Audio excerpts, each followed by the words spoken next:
Nazis vanished. Their defeat in 45.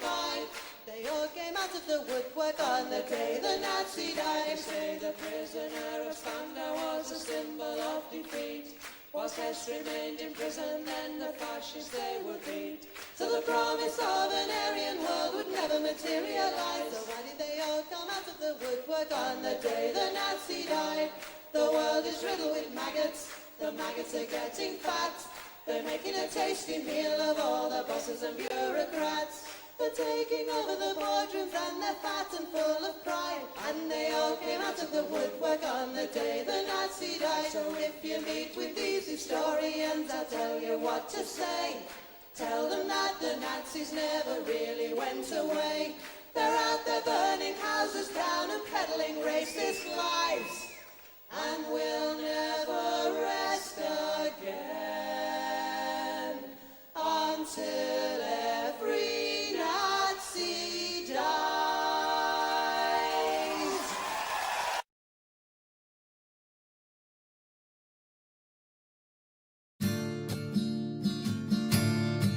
Woke up one morning and there were soldiers. Oh, bella ciao, bella ciao, bella ciao, ciao, ciao. Woke up one morning and there were soldiers. The invasion had begun. Lend me your shoulder, we'll stand together. Oh, bella ciao, bella ciao, bella ciao, ciao, ciao. Lend me your shoulder, we'll stand together.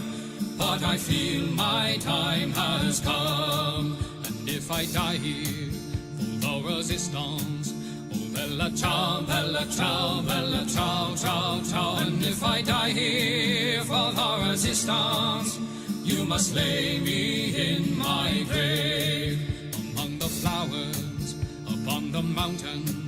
Oh, bella ciao, bella ciao, bella ciao, ciao, ciao. Among the flowers upon the mountain, let me rest among the brave. Someday the people will pick the flowers. Oh, bella ciao, bella ciao, bella ciao, ciao, ciao. Someday the people will pick the flowers and they will remember my name. This is the flower of the resistance. Oh, bella ciao, bella ciao, bella ciao, ciao, ciao. This is the flower of the resistance and those who died for liberty. This is the flower of the resistance. Oh, bella ciao, bella ciao, bella ciao, ciao, ciao. This is the flower of the resistance and those who died for liberty. This is the flower of our resistance and those who died for liberty.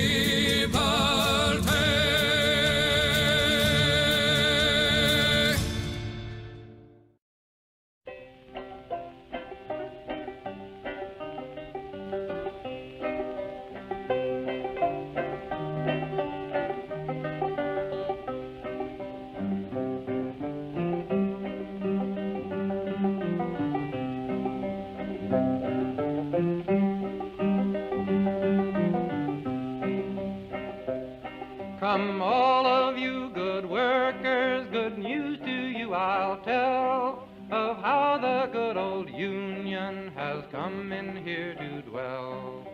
Which side are you on? Which side are you on? My daddy was a miner and I'm a miner's son, and I'll stick with the Union till every battle's won. Which side are you on? Which side are you on? They say in Harlan County there are no neutrals there. You'll either be a Union man or a thug for J.H. Blair. Which side are you on? Which side are you on? Oh, workers, can you stand it? Oh, tell me how you can. Will you be a lousy scab or will you be a man? Which side are you on? Which side are you on? Don't scab for the bosses, don't listen to their lies. Hello there, hello there, hello there everybody. How the devil are we all? I'm very well, thank you for asking. Apologies I was away for a couple of days. IRL/foosball related activities were unavoidable. Such is life. Such is life. Happy St. George's Day to everybody. That is, of course, the day where we celebrate the birth of George Galloway. Throbbing. I'm sure you are, mate. Yes, and we're going to be auspicious that we should celebrate the life of the great Scottish person there, George Galloway, as we're going to be talking about Scottish stuff on Question Time.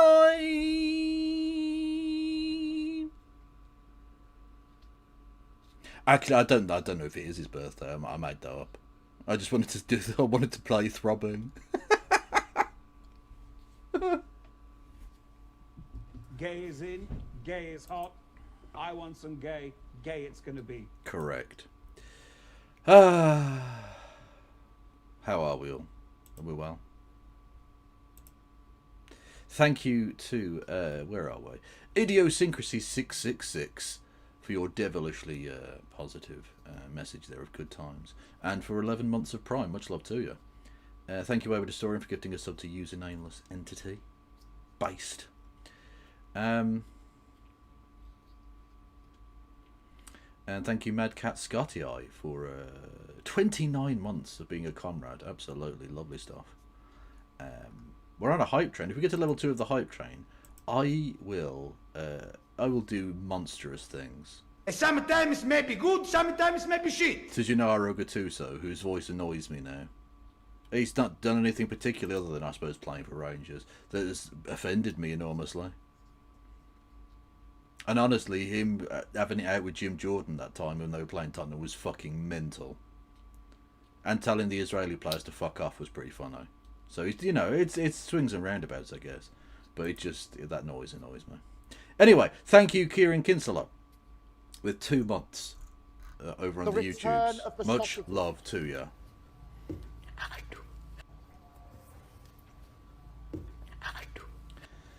Thank you, Over the Story with Bitty Bits. Much love to you. Neighbour of the Beast Bitties. As always. Much love. Yes, thank you. Everyone, show some love for Wayward Historian, who does way more for this fucking channel than I do.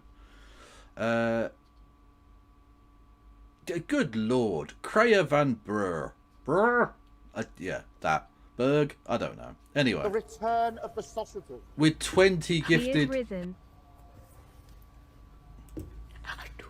Okay, we're turning the alert box off. Yes, thank you, Kreia, with 20 gifted memberships. That is far too generous. I think I might need to actually... I mean, I don't know. Honestly, I feel like you've already paid for me to put a hit on someone.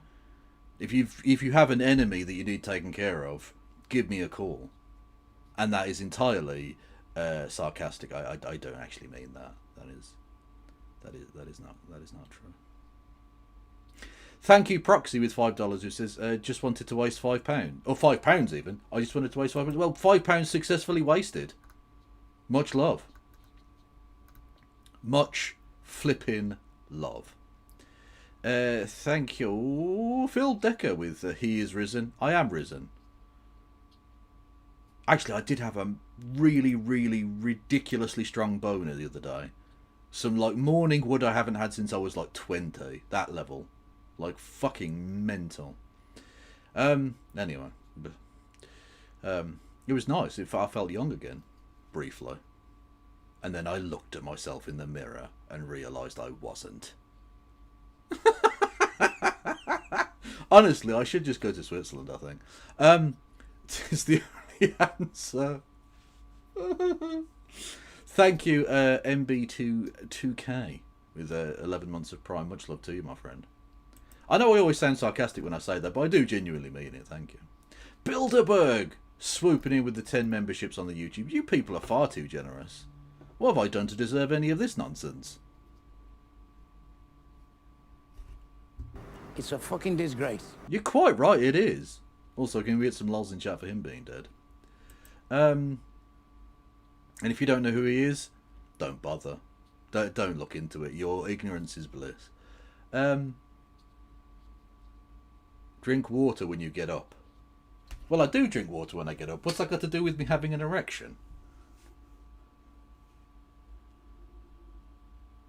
What I fail to see the difference of having a glass of water will do for me, in all honesty.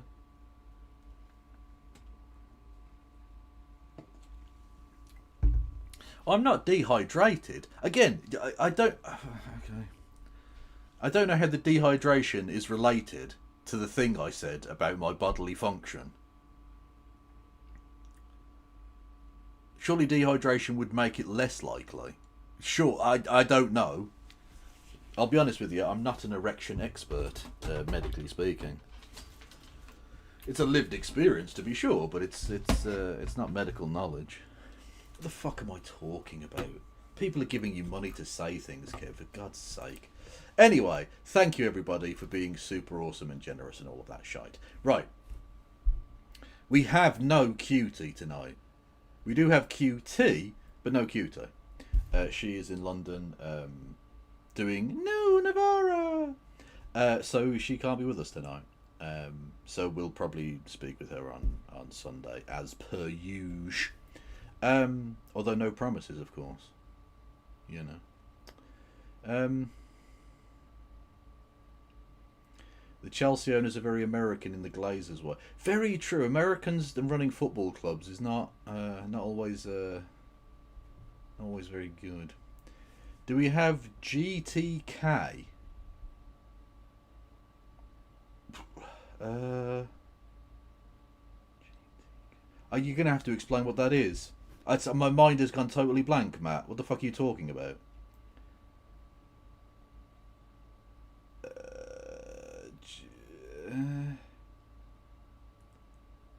It's a Linux joke. You fucking people. Honestly, can we ban Matt for being a fucking dweeb? Unbelievable. Confusing me. I was like, is there a person called GTK? Like, is that a person that I know that I'm totally forgetting and it's going to seem very fucking rude that I forgot about their existence? No, it's just a fucking nerd being nerdy, you prick. Anyway. But thank you. Thank you, Andrea W. with 13 months on the YouTubes. Yes, we did get to the next level of the hype train, so I have to do terrible things to something. I don't know. Anyway, so we've got question time. Sans aforementioned cuter. And then there's another thing I might take a look at as well, which is a bit out there, I guess. Yeah. But we'll see. The Birmingham owners, too early to say if they're good or bad. It's a mixed bag. In all honesty, they've definitely financially turned the situation around at the club, but ultimately they also did get Wayne Rooney into the managerial position and keep him there so long we went down to the third fucking tier, you bunch of pricks. So that was a thing. You know. Not that literally anyone understood what I just said, but I got it off my chest anyway. Question time. It's all about Scotland and that, which is where Throbbing tends to happen, apparently. Boom shakalaka. Let's fucking go. I'll be honest with you, some of this will go over my head. I'm not an expert on or even Scottish matters. But I realise that Scotland does matter. God, that was good.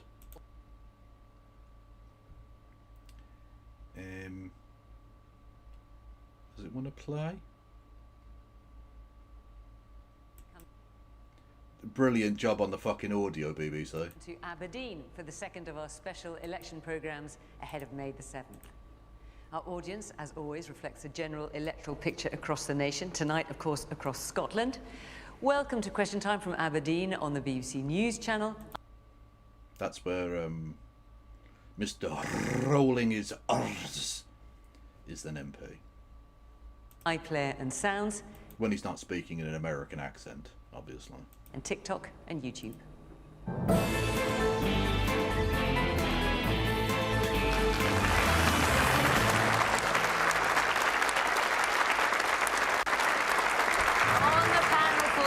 thought the Rooney hiring was inspired. You're a knob. Sharp. The SNP, we have Scotland's Housing Secretary, Mary McCallan, a former special... Okay, hear me out. Hear me out. Fittest politician in the country? It's not relevant, okay, and we will get onto the politics. I'm not objectifying here. We'll talk about the politics. I'm just saying. Like, it's a low bar, to be sure, because most politicians are fucking munters. Let's be absolutely honest. Regardless of gender, it's a fucking Uggo fest, Parliament. But both in Holyrood and in Cardiff and at Westminster. So, Anne Widdecombe is still alive. I mean, technically, but you know. Is Undead technically alive? I don't know. Advisor to Nicola Sturgeon. She was elected to the Scottish Parliament in 2021. She's been tipped as a future leader of the party. Anna Sarwar is the leader of Scottish Labour. Who literally, look at the look in his eyes. He looks as lost as he actually is.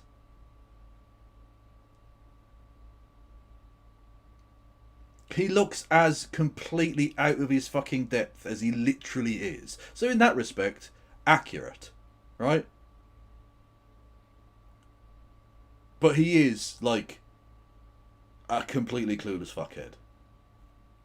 Who's now got the really difficult position, right, of trying to sell a bag of shit to people who don't want to buy a bag of shit. He's going to have to polish the turd that he said should resign from office but a few months ago. So, you know, good luck with that one, Annis. On Keir Starmer to resign 2 months ago, saying too many mistakes had been made in Downing Street. He's offering, in his words, to fix the mess left by the SNP after 20 years in government. Malcolm Offord is the leader of Reform UK in Scotland. And I'll say this now. If the Labour Party do replace the SNP as the government in Scotland, I will literally cut my own dick and feet off. And you can have my house. And I will be your fucking slave forever. Like, come on. You're going to finish 4th. You absolute fucking dickhead. And then there's this cunt as well. He defected from the Conservatives in December and has seen his party leapfrog Labour in opinion polls. Russell Findlay leads the Scottish Conservatives, promising to fight for... Why do you exist? No, genuinely, to Scottish Tories, why are you even a thing now? Like, you were always something of an anachronism in Scotland anyway. The Tories are rightly despised in large sections of the Scottish electorate, but you had no one else to vote for. If you were a right-wing cunt, Rangers fan, in Scotland, you voted Tory, right? Or BNP, I suppose. Whereas now there is a viable, hard-right alternative to you. You are literally superfluous. Get off the stage. Economic growth above everything else. He says the First Minister, John Swinney, is a magician who makes people's wages disappear. Gillian Mackay is the co-leader of the Scottish Greens, who want to see an independent Scotland. The party's manifesto calls for free bus travel, more doctors and... Honestly, some good-looking women tonight. Is that sexist to say? Is it sexist? Hang on, is it misandrist? Because the blokes are absolutely fucking... I mean, just horrific tonight. When Anna Sarwar is the looker of the three of them, oof, grim. And a trial of a universal basic income. And Alex Cole-Hamilton is the leader of the Scottish Liberal Democrats. No, you know what? I'll take it back. He's a good-looking lad. And Chad Jawline. I'll give him that. I mean, he's a Liberal Democrat, so who gives a fuck? But, like, you know. Good-looking boy. Good-looking boy. Anyway. Dreadful patter. You can literally make out with my arsehole, mate. How'd Steve Carell get on the panel? True.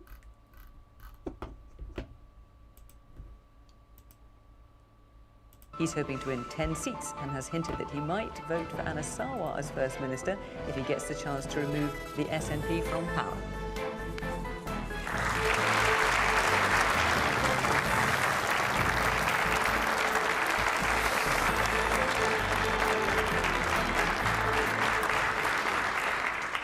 Good evening, welcome to our panel, welcome to our audience here in Aberdeen. Great to see all of you, and of course, welcome to you at home. You can just sit back and watch the programme, or we're on the social media channels, on iPlay, on BBC Sounds, the whole 9 yards. There's always a live... You're a misogynist now. Well, I don't think saying that women are attractive is misogynistic. If I was to say, I don't know, they were only there for their looks or something, that would be sexist. But just saying that person is attractive is just a statement of my preference. Okay? Forgive me and my massive erection 2 days ago or whatever it was. Debate on social media. Feel free to join in that if you want to as well. Now, we're going to start the programme slightly differently tonight. I just want to give you at home a flavour of the majority of the kind of questions we're getting in tonight. So let's... No Justice MTG is in London. She is doing the Navarra media for 2 days. I assume that that's going to continue being the case. So essentially, I think I'm probably going to have to start doing this show on my own again. Which is a shame, but schedules are what they are. I can't magic a Helena for you. Apologies. I understand if some people are only here because they thought Helena was going to be here. That's absolutely fine. You can leave if you wish. Kick off. John McLeod. With councils across Scotland generating more money through things such as US charges and ever-rising council taxes, why is this money not cascading into the community? Why still the potholes? Why still the boarded-up shop fronts? Why still the... What in the fuck are you doing, 255? Mr. Streamer was forced to live through 255 experiencing creative block. I've been trapped in the white void for days. 255, I think you're out of your creative funk. I think you've surpassed yourself, sir. Bravo. Brav. Oh. Swimming pool closures, and why still the library closures? Where is the money? So Aberdeen has been built on oil and gas, and obviously we're now moving towards renewable and greener energy. Why? Hang on. What? I didn't skip anything. Why are they asking 2 questions? What? My question really is, for those that are currently in the oil and gas working, how are they going to have those transferable skills over to renewable energy? Because some of them are very, very specialised, including my husband. Does it pay the average working family with young children to... What the fuck is this? What's going on here? Chat, help me out. Is this a thing that, like... Has the woke government at Holyrood said that there has to be 10 fucking questions before the host, the fucking guests say anything? What the fuck? She said she was giving us a flavour of the questions. Well, that's not how you usually do it. Stop being weird. Don't change formats. It worries me. Actually go out I may get in contact with you, Viv. By the way, everyone go and follow Mix with Ian Wolf, who's awesome. and work. As a retired head teacher, I want to know what each party is going to do to... Retired? How fucking old are you, mate? How the fuck are you... You look about 50. How the fuck are you retired? Improve achievement in Scottish schools and thereby attain my vote. Thereby get your vote. Okay, well, let's see where you are by the end of this.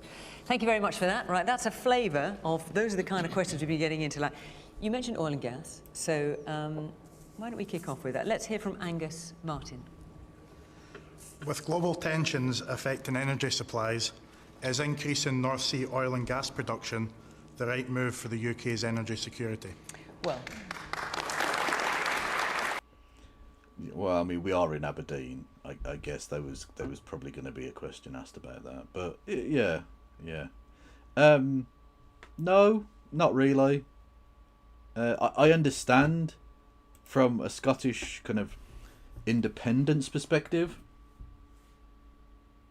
Oil was always going to be like a big part of the thing, because financially, like the way you could build a sovereign wealth fund for Scotland would be to have extraction of that oil. But it's bad for the environment, and it's a finite resource. So yeah, it's not ideal. But yeah, okay. Anyway, the point being, that man has a lovely beard, well sculpted, even. The colour is consistent. Delicious work, my friend.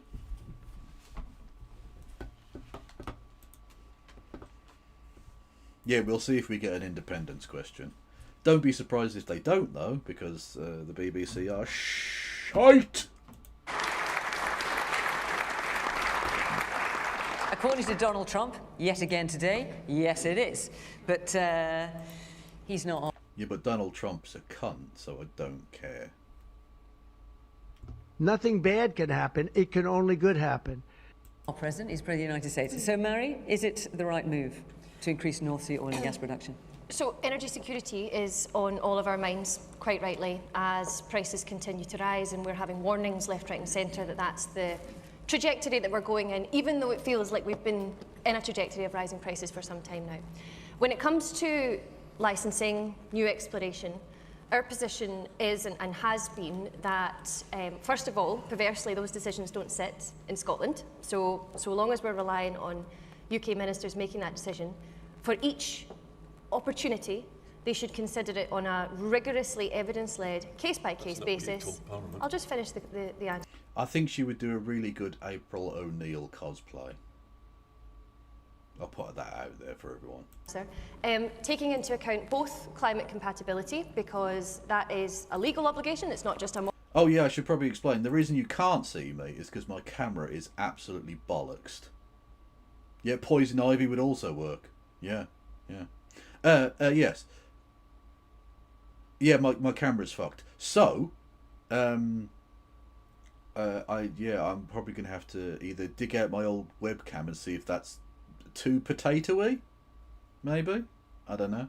And then try and get a new camera. If you want to chip into the camera fund, you can do so in the ways that you already think. Do you want to be seen? Yes, I guess I do. I want to be seen, I want to be heard, I want to be touched. Moral thing, but also energy security.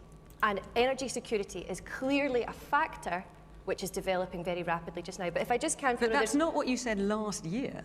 Because last year you were on record saying the decision to grant the licence to drill Rosebank, the oil field, was wrong and it would not contribute to energy security. Are you now saying it might? You changed your position. What I'm saying to the gentleman is that energy security and climate compatibility have been the two things we have always been clear need to be taken into account, and I accept that energy security and the picture around energy security has changed significantly. However, if I can just add, there's other factors here that are really important. Do you think more drilling would contribute to energy security now? You obviously didn't think that before. Hi, Flo Snake. What I'm saying is it has to be taken into account, and I've said that the energy security position position around the world... But if it won't make a difference, why would you take it into account?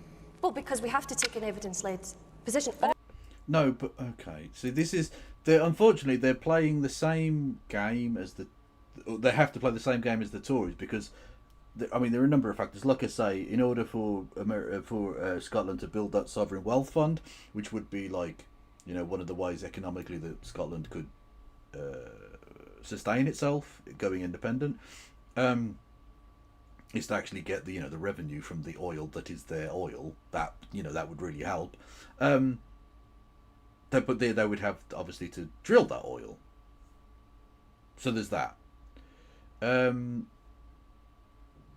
But also because obviously a lot of jobs are reliant in places like Aberdeen on that sector of the economy. And so saying, anything other than, yes, we want to drill more oil so that you don't lose your jobs is going to lose you a lot of votes. So there are kind of a couple of reasons why the SNP are doing that. So they're not doing it for the same reason the Tories are, which is, the Tories are in the pockets of big oil. They're fucking carbon fuel fucking... bought and paid for little bitches. And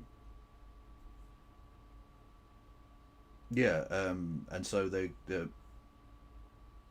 not. So when I say they're doing the same thing with this story, I don't mean they're literally doing it for the same political reasons, but they fall into the same unfortunate trap of having to try and justify a position which isn't really that justifiable for political convenience.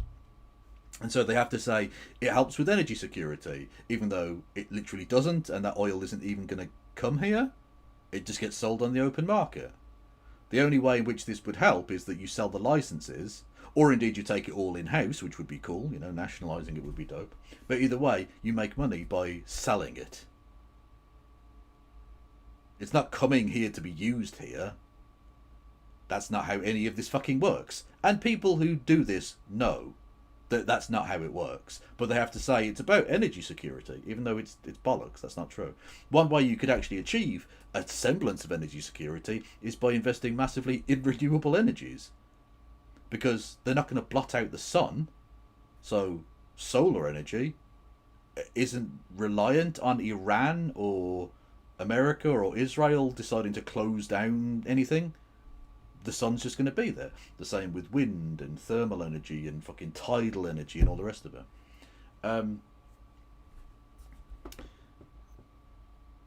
Yeah, they're not reliant on those outside factors, and so building energy security in a renewable way would be to invest massively in renewables.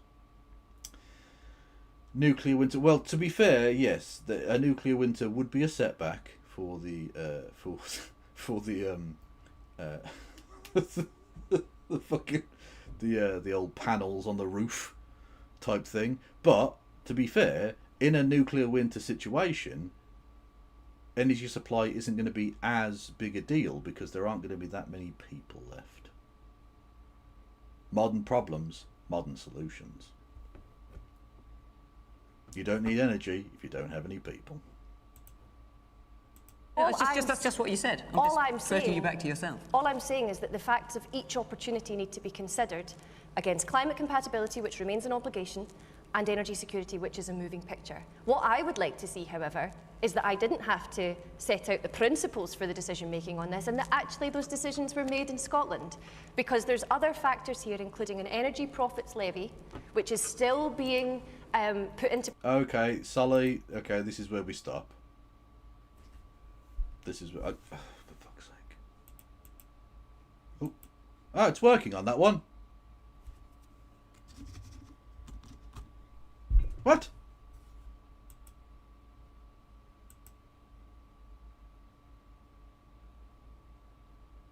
Well, that doesn't make a lick of sense. Anyway, do I have to do the fucking entire thing on...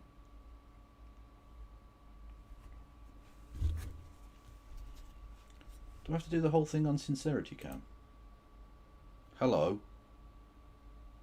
This is me on Sincerity Cam. Why is it working on this one but not on the other one? That don't make no sense. What about... What about... Hello everyone. What about... Hang on a second.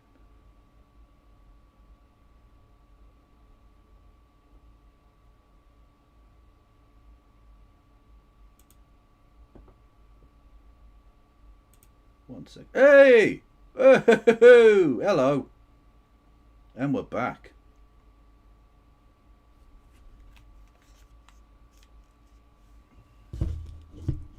Yep.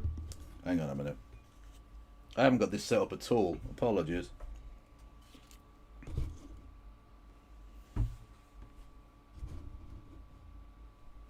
Fuck it. That's just the way it's going to be. Sincerity Cam. Boom. Anyway, the thing I was going on to Sincerity Cam to do, hello there, is say, look, I'll say, like, oh, I think this person's attractive. That's fine. You can't say, I want this woman to step on me.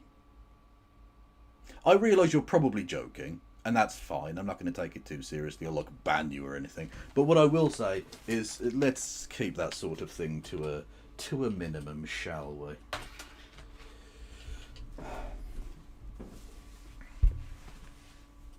And I haven't got this set up at all, so it's just... We're just going by the seat of our dicks tonight. It's just what's happening. Hello. Oh, hang on. That's not at all correct. Oh. It was literally on its side, so I mean, I don't know. Yeah, there we go. Fuck it. Why is it zoomed in like that?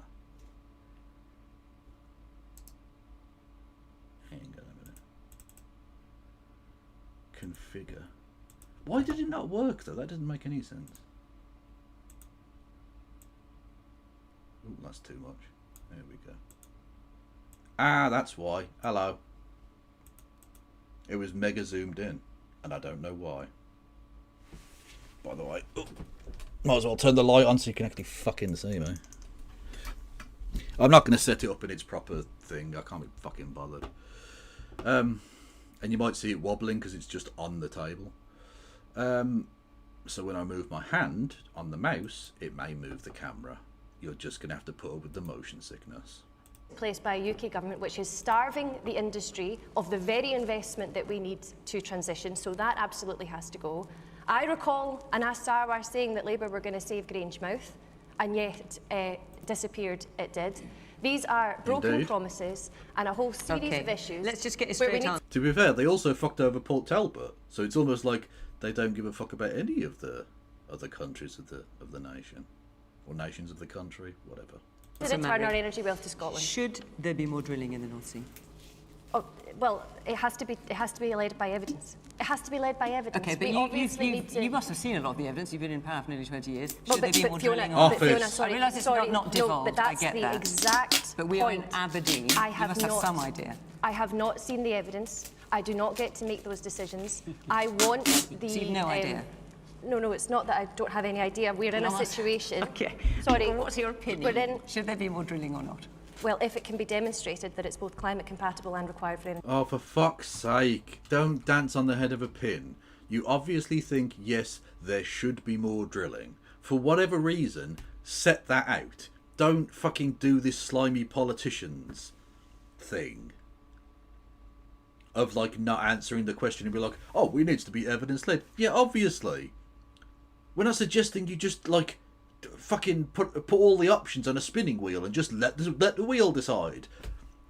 We're not saying like take mushrooms and have a fucking vision and come up with a plan. No, yeah, it obviously has to be fucking led by evidence. Otherwise, what is it being led by?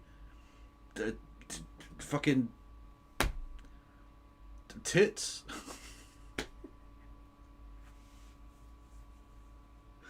I mean, in a sense, given that Britain's government is being run by fucking tits, you know. Anyway, the point being, you want there to be more drilling, explain why you think there should be more drilling. Like, don't lie to me. Or, lying by omission, or, like, doing the politicians, like, non-answer. It's bollocks. Stop it.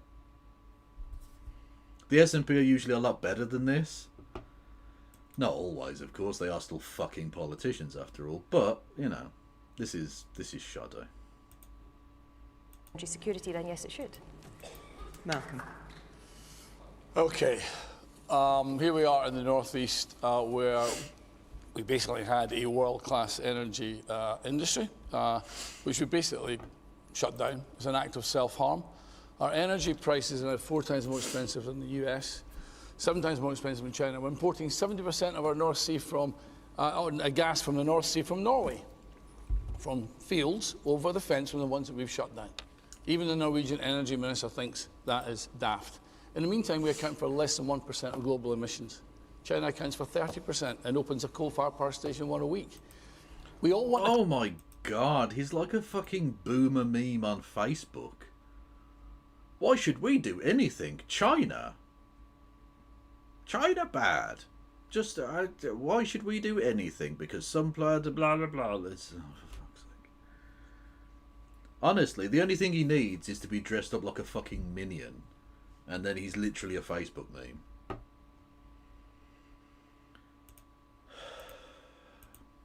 The cleanest possible energy system, don't we? But we need affordable and secure energy. 75% of the energy system is hydrocarbon right now.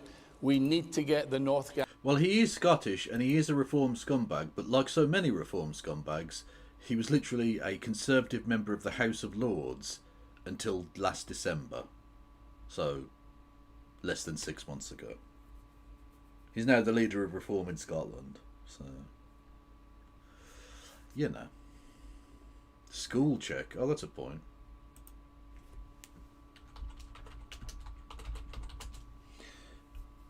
Malcolm Offord is a Scottish politician. Ooh, pardon me. He went to Greenock Academy, a mixed non-denominational school. Was originally independent, later a grammar school and a... Hang on. Okay. What? Right.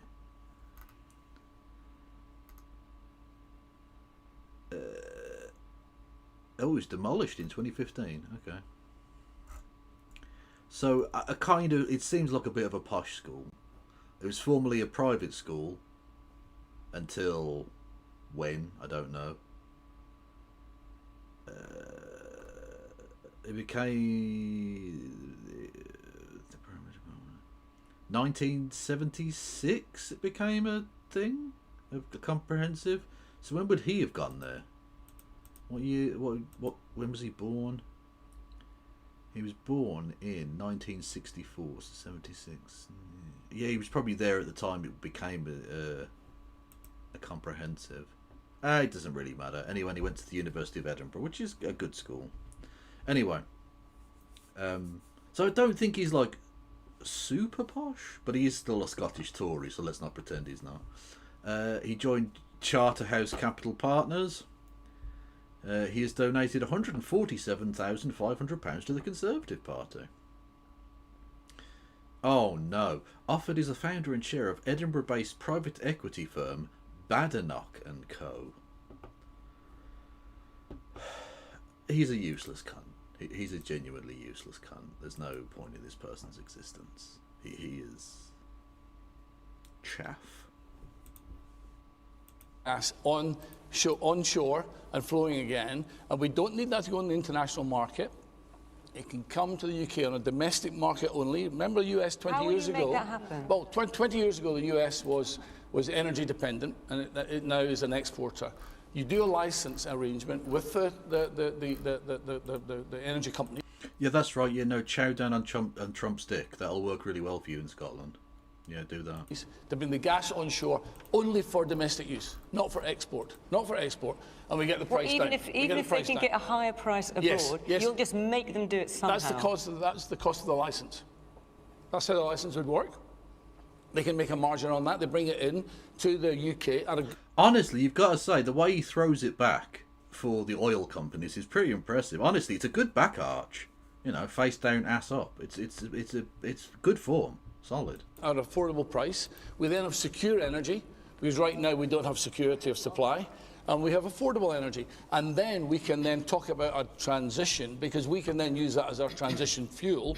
In the same way as US used shale gas, China's using coal, we can use our own North Sea gas as a transition fuel to a future. But let's at least please come with affordable energy, because we're deindustrialising this country, and that is costing a lot of jobs and a lot of livelihoods, especially here in the North East.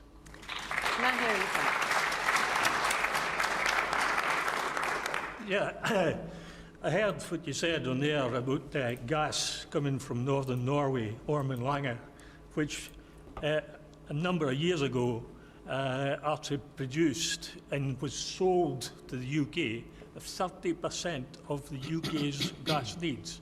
We also buy oil and import oil into the UK as well. Everyone speaks about energy. Do they not realise just how much other properties and components are actually derived from oil? Okay. Man at the very back. Hi, yes. I work in the oil and gas industry. What I see really quite dramatically is a shift out of the North Sea for a lot of suppliers, a lot of losses of jobs. This is all self-inflicted, I think, and you know, we burn gas. What does it matter if it's from Norway or from Qatar or the US? Yeah, we still burn gas to heat our homes. We still burn oil. We still drive cars.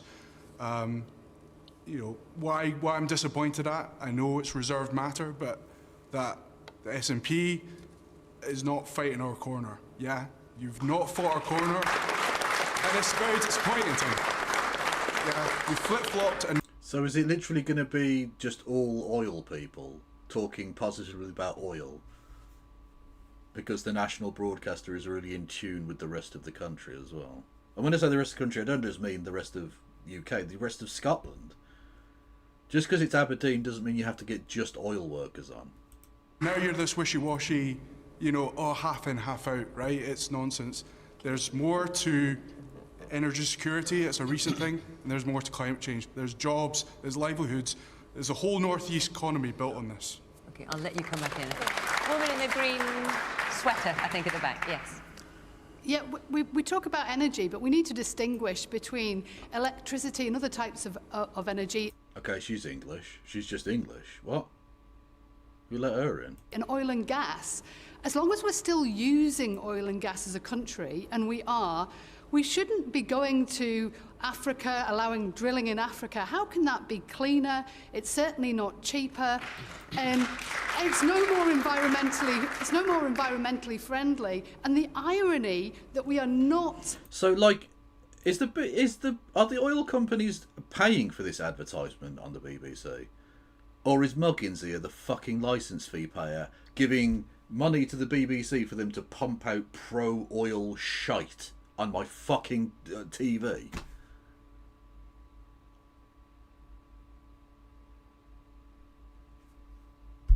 What can you do? We're taxing any organisation that's going to get taxed at almost 80% is going to go to other countries, your BPs, your Shells. Why are we allowing this? Yes, I pay my licence fee because I don't want to go to jail.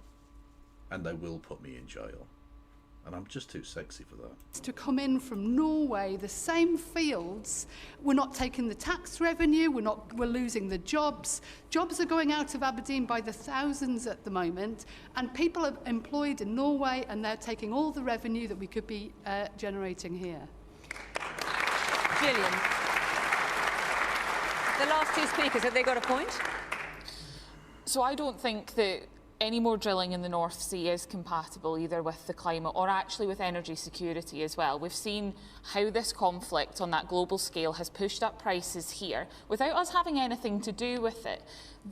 Barrels of oil from the North Sea or from anywhere else are traded on a global market by these global corporations, no matter where that comes from. But that's the point not going to... The point that two people are making is that if we're going to carry on using it for a while, at least, shouldn't be using our own rather than importing it from elsewhere.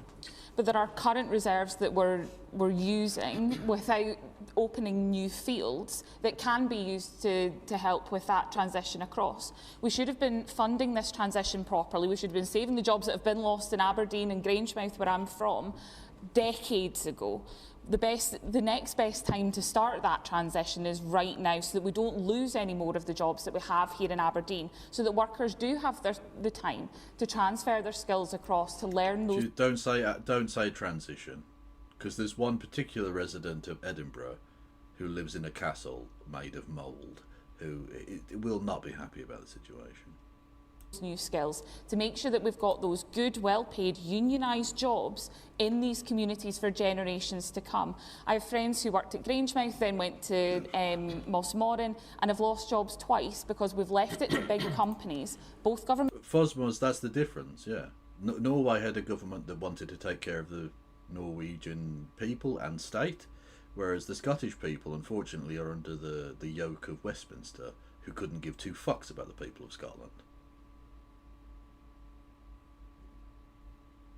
Governments haven't done enough to support the workers in these industries. We need to see that backing from government now, rather than leaving it to these big corporations that don't actually care about the communities and will cut and run when it's convenient for them to do so. Anna.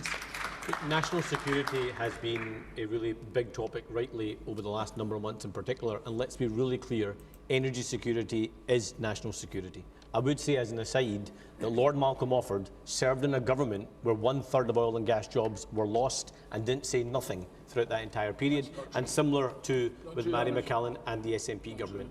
A commitment was made on Rosebank and Jackdaw in the previous round that we would honour licences. We should commit to that promise, and grant the licences that were granted by the previous government. Well, have you said that to Ed Miliband? Because clearly he does not share your view, and that's something that Westminster decides. As you know, it's a quasi-judicial position right now, and I'm making my view very clear. We made a commitment that we would honour the licences granted by the previous government. We should honour that commitment, and that includes Jackdaw and Rosebank. I say what I think in private and in public, as you can see from the comments I made about Keir Starmer back in February. So I made. Well, except when you go to the leader of Reform and try and cut a deal, you know. That clear here as well. Secondly, the transition. Is there any point in you saying that, Anas? If Well, in it's the a quasi. end, I get all the quasi-judicial and that's stuff. why I mean, I'm I don't know about you guys, we should, but we in should the honour end, those commitments. you can say this, particularly this audience here in Aberdeen, where there are so many oil and gas jobs. But the fact is, back at Westminster, no one's listening. In the government, they are not listening to you. They're listening to Ed Miliband. Well, I think you can see there's lots of different figures in the UK government now also agreeing that we should honour the commitment made on Rosebank and Jackdaw. Well, let me make a couple of broader points. Oil and gas has been good for Aberdeen, the North East, Scotland and the UK. And oil and gas has got a significant role to play for decades to come. There can be no cliff edge and there can be no turning off the tap. We should not have any truck with repeating the mistakes made by Thatcher back with the mining sector. And that's why, if we are going to get the large... Right. You know what? He has the semblance of a point there. Not the point he thinks he's making, but the semblance of a point. They shouldn't make the same mistakes they did with Thatcher. Not that you should continue to use incredibly damaging and ultimately exhaustible supply of energy, but that what you should do is transition both the mix in the energy percentages to grow the larger percentage of renewables and phase out fossil fuels, and secondly, transition people who work in those sectors of the economy and reskill them, put investment into those local communities, make sure that jobs and opportunities and education are pumped into those areas so that you don't just end up with what happened in parts of England and indeed Scotland and Wales, in these former mining communities where they just were abandoned, completely fucking abandoned. And those towns are now ghost towns because the economy's collapsed. You have an entire sector of the section of the population that are basically unemployable in any other way because they don't. What did that fall over? Oh, I got a ghost playing pranks on me. Anyway, sorry, my thing. You have a whole section of the population that basically couldn't get a job anywhere else, and young people just left those places because they were economically stagnant. So anyone with any sort of get up and go or ambition left and went somewhere else, usually to London or Manchester, Birmingham, wherever. And so those towns died. Huge swathes of the country completely wrecked. So when he says we shouldn't make the same mistakes as the Thatcher government did with the coal, yeah, that's true. But not in the way you think, Anas. Nowhere near that way.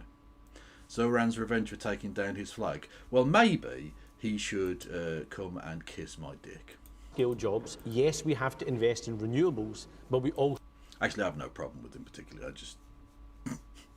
I don't know, I'm just being rude for no reason. We need the supply chains here in Scotland because that's where the large-scale jobs come from. And third, 24% of Scotland's electricity supply comes from nuclear sources. We should end the ideological block to clean nuclear energy in Scotland. That would overnight help unlock tens of billions of pounds of investment into Scotland, thousands of new jobs and greater energy security. And the promise I make is this: as First Minister, I will end that ideological block on day one.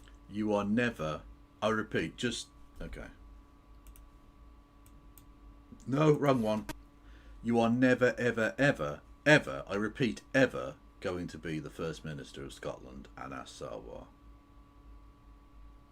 You fanny.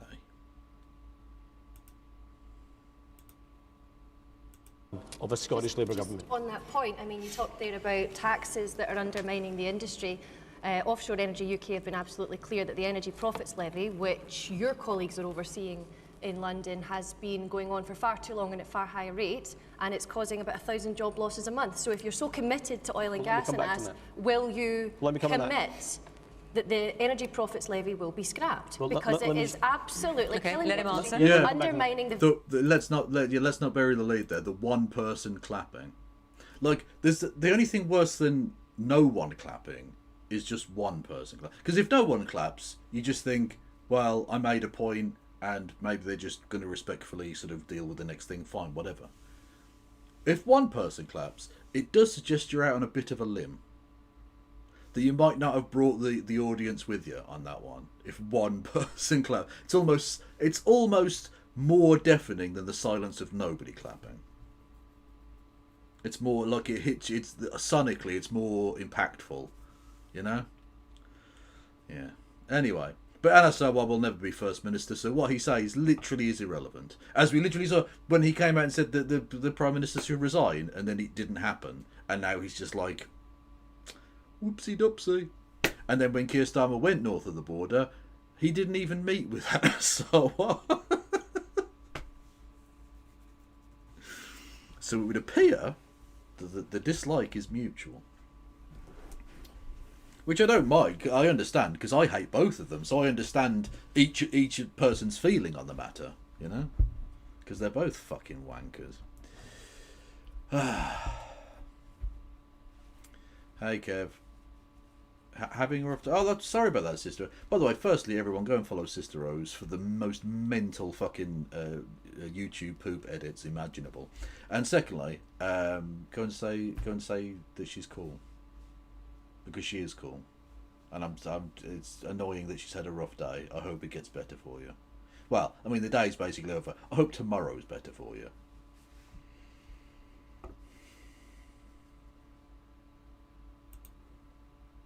Very investment we need for a let me come back on that. First of all, the SNP supported the energy profits levy. For them now to pretend they're the great opponents of it is again for the birds. When there was windfall profits. Secondly, everybody knows, it's no secret in this city, that the energy profit levy was going to come to an end, but the illegal actions of Benjamin Netanyahu and Donald Trump in Iran meant energy prices went through the roof again, meaning the windfall came back. Now, I'm sorry, Anas. It would appear you just did an anti-Semitism, and you're going to have to resign and have the whip removed from you, and probably walk through the streets flagellating yourself in penance for your disgusting anti-Semitism. Outrageous. To have any word of opprobrium whatsoever for the great Benjamin Netanyahu and the state of Israel. How dare you, sir? That is rank Jew hatred.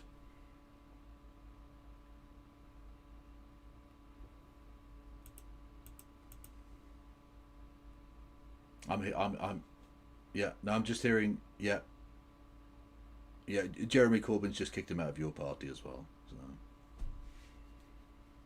Saying that somehow somebody else's fault is wrong. I don't want people in Scotland to suffer because of the actions of Donald Trump and Benjamin Netanyahu. That's why we need emergency action. But when it's right that the windfall stop, of course, the windfall tax should end. I should emphasise that Mary thinks it's okay if you're earning £33,500 to pay more tax in this country, but she wants a tax cut for those that are making record profits from energy. In the blue and white top there. For the SNP stance, how would you measure climate compatibility for each new drilling well? Because you'd surely have to measure that against drilling abroad. And for fuck's sake, is there a single person in this audience? Is there a single person in Aberdeen with a sensible view on this?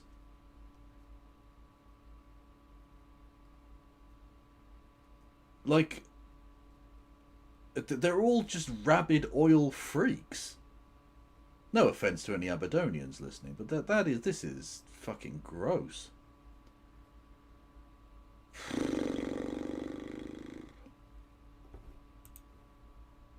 Can just see it leading to legal disputes every time a company wants to invest, which would then make them go elsewhere. I've got two things, so I will come back to you. Yes, woman in this, you get your hand right up there, woman in the striped top. We talk about the oil and gas energy being far away. This woman has just taken time out from selling garlic on a bicycle in Paris while smoking a gouloirs.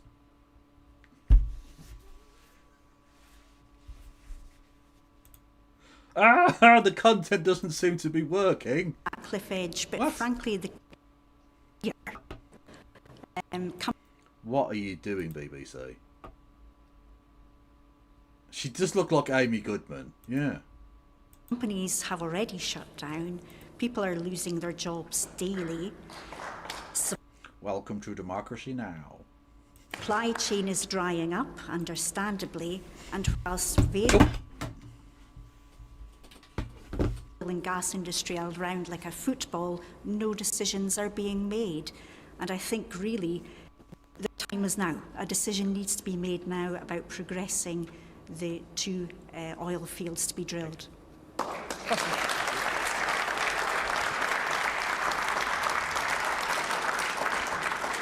First of all, John Swinney should be here to answer to the people of the North East of Scotland as to his opposition to oil and gas. But I suspect he can't look the people in this area in the face, because what he's been doing in the last few weeks is pretending that the SNP... That's the point, actually. Yeah, why... Yeah. All the other people are party leaders, aren't they? Whereas John Swinney is not there. Okay. That's not a great look. Have somehow softened or changed their position. The SNP, of course, used to famously shout, "It's Scotland's oil," and now they want to keep it in the ground. And Mary McCallan appears to forget her own position. She said, "We do not agree with the UK government issuing new oil and gas licences." That was unambiguous. That was clear. What she said tonight wasn't, because she's following the John Swinney playbook 2 weeks out from an election, trying to dupe people in the North East into thinking somehow the SNP are on your side. They're not. They ideologically oppose oil and gas, as do Labour, as does Ed Miliband. We do support the new drilling. Well, I've already given my position on that. But do you know what I think is really funny? So just to swing back to I'll come back to you. Why have you got such a problem with women being represented in politics? Why can't I be here tonight? Why do I have to explain myself? Why I should? Oh, that's... yeah, I don't like that. Because he didn't say... Why didn't a man come and explain? No, it's because he's the party leader. That's very, very bad. Don't fucking do that.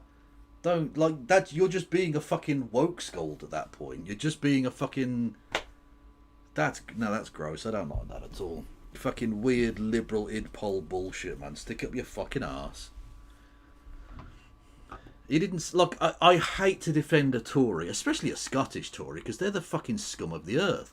But he genuinely didn't... I don't think he said anything remotely sexist there. It's got nothing to do with you being a woman.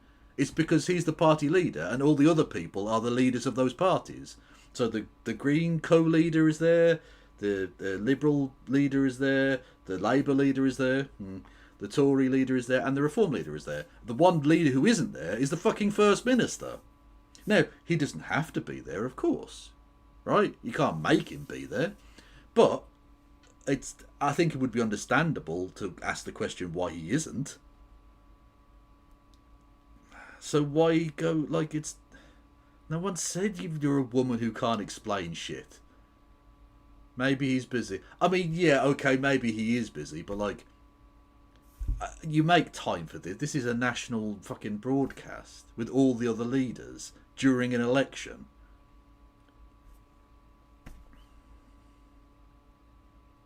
Come on. I mean, yeah, he's the First Minister, so he's probably got shit he can be doing, but he couldn't take a few hours out to go on one of the most important shows in the country. That seems a bit... He's a politician in an election. I don't think that's fair. Whatever, it doesn't really matter. Either way, the point being, he didn't make a sexist comment, which is rare for a Scottish Tory. He didn't say the sexist thing, and yet she's chastising him for saying the sexist thing that he didn't say. Ooh, not ideal. That's not the point at all. Well, John you made Swinney it. You chose to is go there. responsible for the government. He's responsible for these decisions. He's been completely ambiguous about oil Your party and gas. raised the energy profits levy. The reason John Swinney isn't here is because he knows that he cannot answer these questions what we should be doing, going back to the original. It does appear to me that Aberdeen is not necessarily representative of the whole of Scotland, especially on this issue. So maybe don't host it in Aberdeen, or at least host 2 shows, one which isn't in Aberdeen. Question is give, because so far this has just been a wall-to-wall blowjob for the oil companies, which I'll be honest with you, I don't feel great about paying the licence fee to fucking hear. Even the wake-up call right now, the volatility in our world, the fact we can't rely on allies as we once did, makes energy security absolutely critical. We need to drill for everything we have in the North Sea. We need to get behind the renewables industry to allow people like this lady's husband to get those jobs in the future industry of renewables. And we need to back new nuclear. Just this week, there was new nuclear plant beginning construction in Wales with the creation of 8,000 new jobs. But again, the boneheaded SNP are ideologically opposed to new nuclear, just as...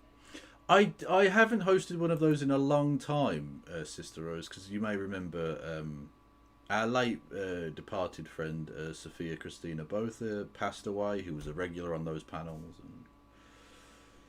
and I didn't feel great doing those after that, but I think maybe some time has passed. Maybe I could start doing those again. How would everyone feel about that, doing the trans round table again? Because I always enjoyed them, you know. But I'll leave it up to other people.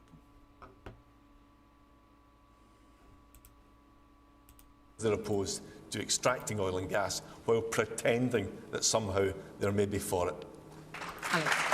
Well, I like Fred and Sophia, of course, is the reason that I think can still claim to be Trans Ally of the Year.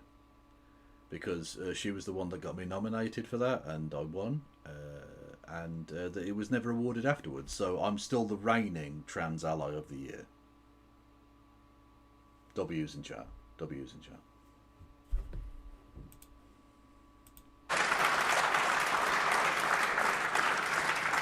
Well, thanks, Fiona.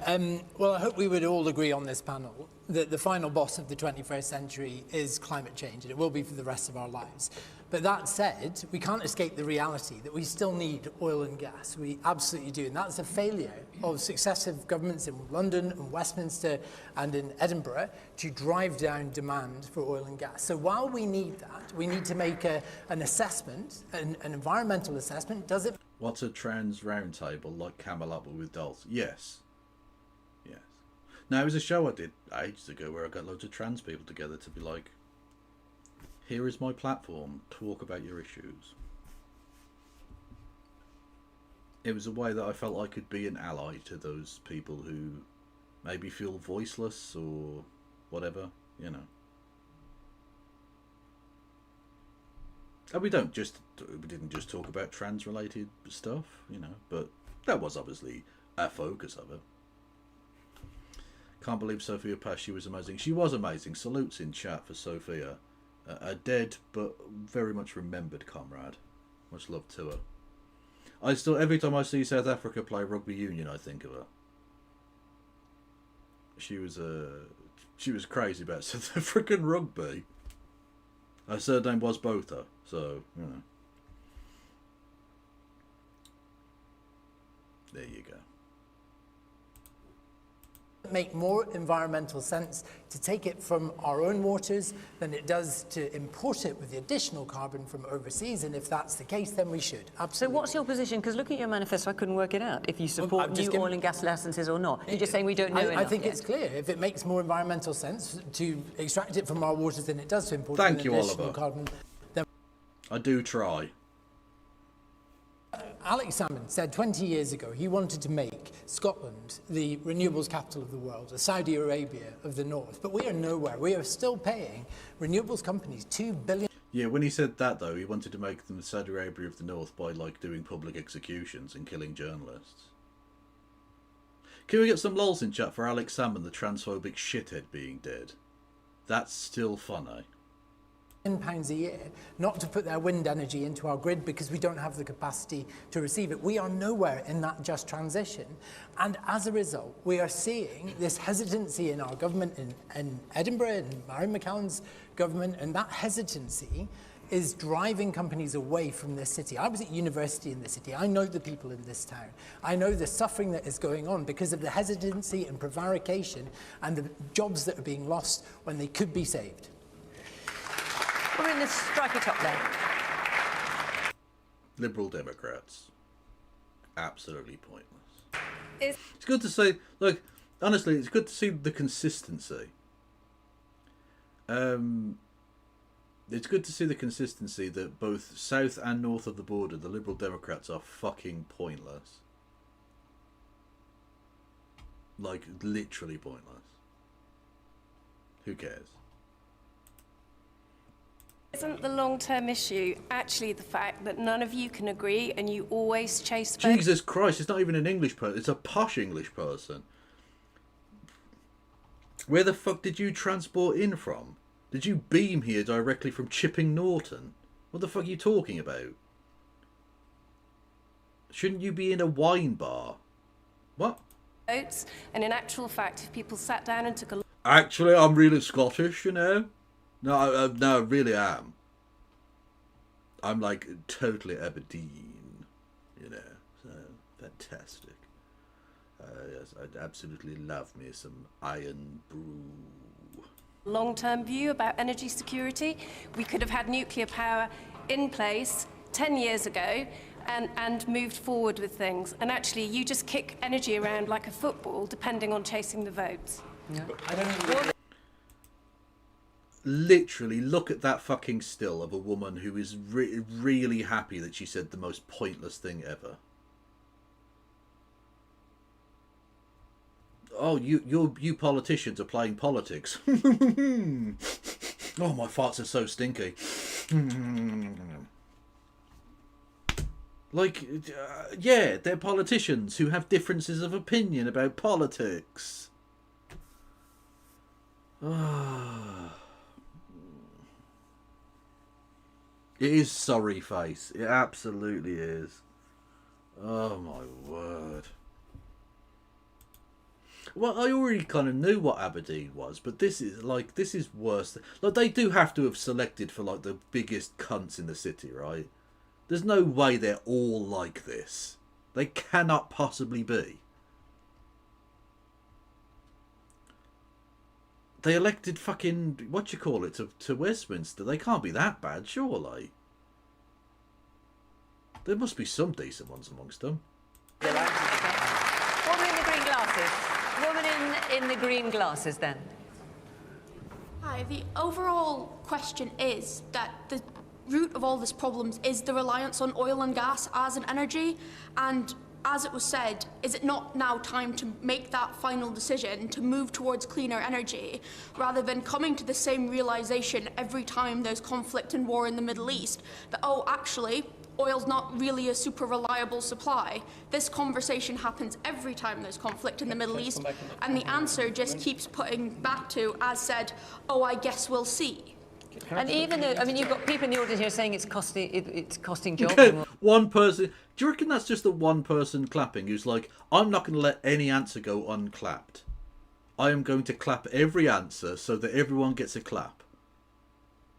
You know what? I appreciate the clapper in the audience. That's supportive. I like it.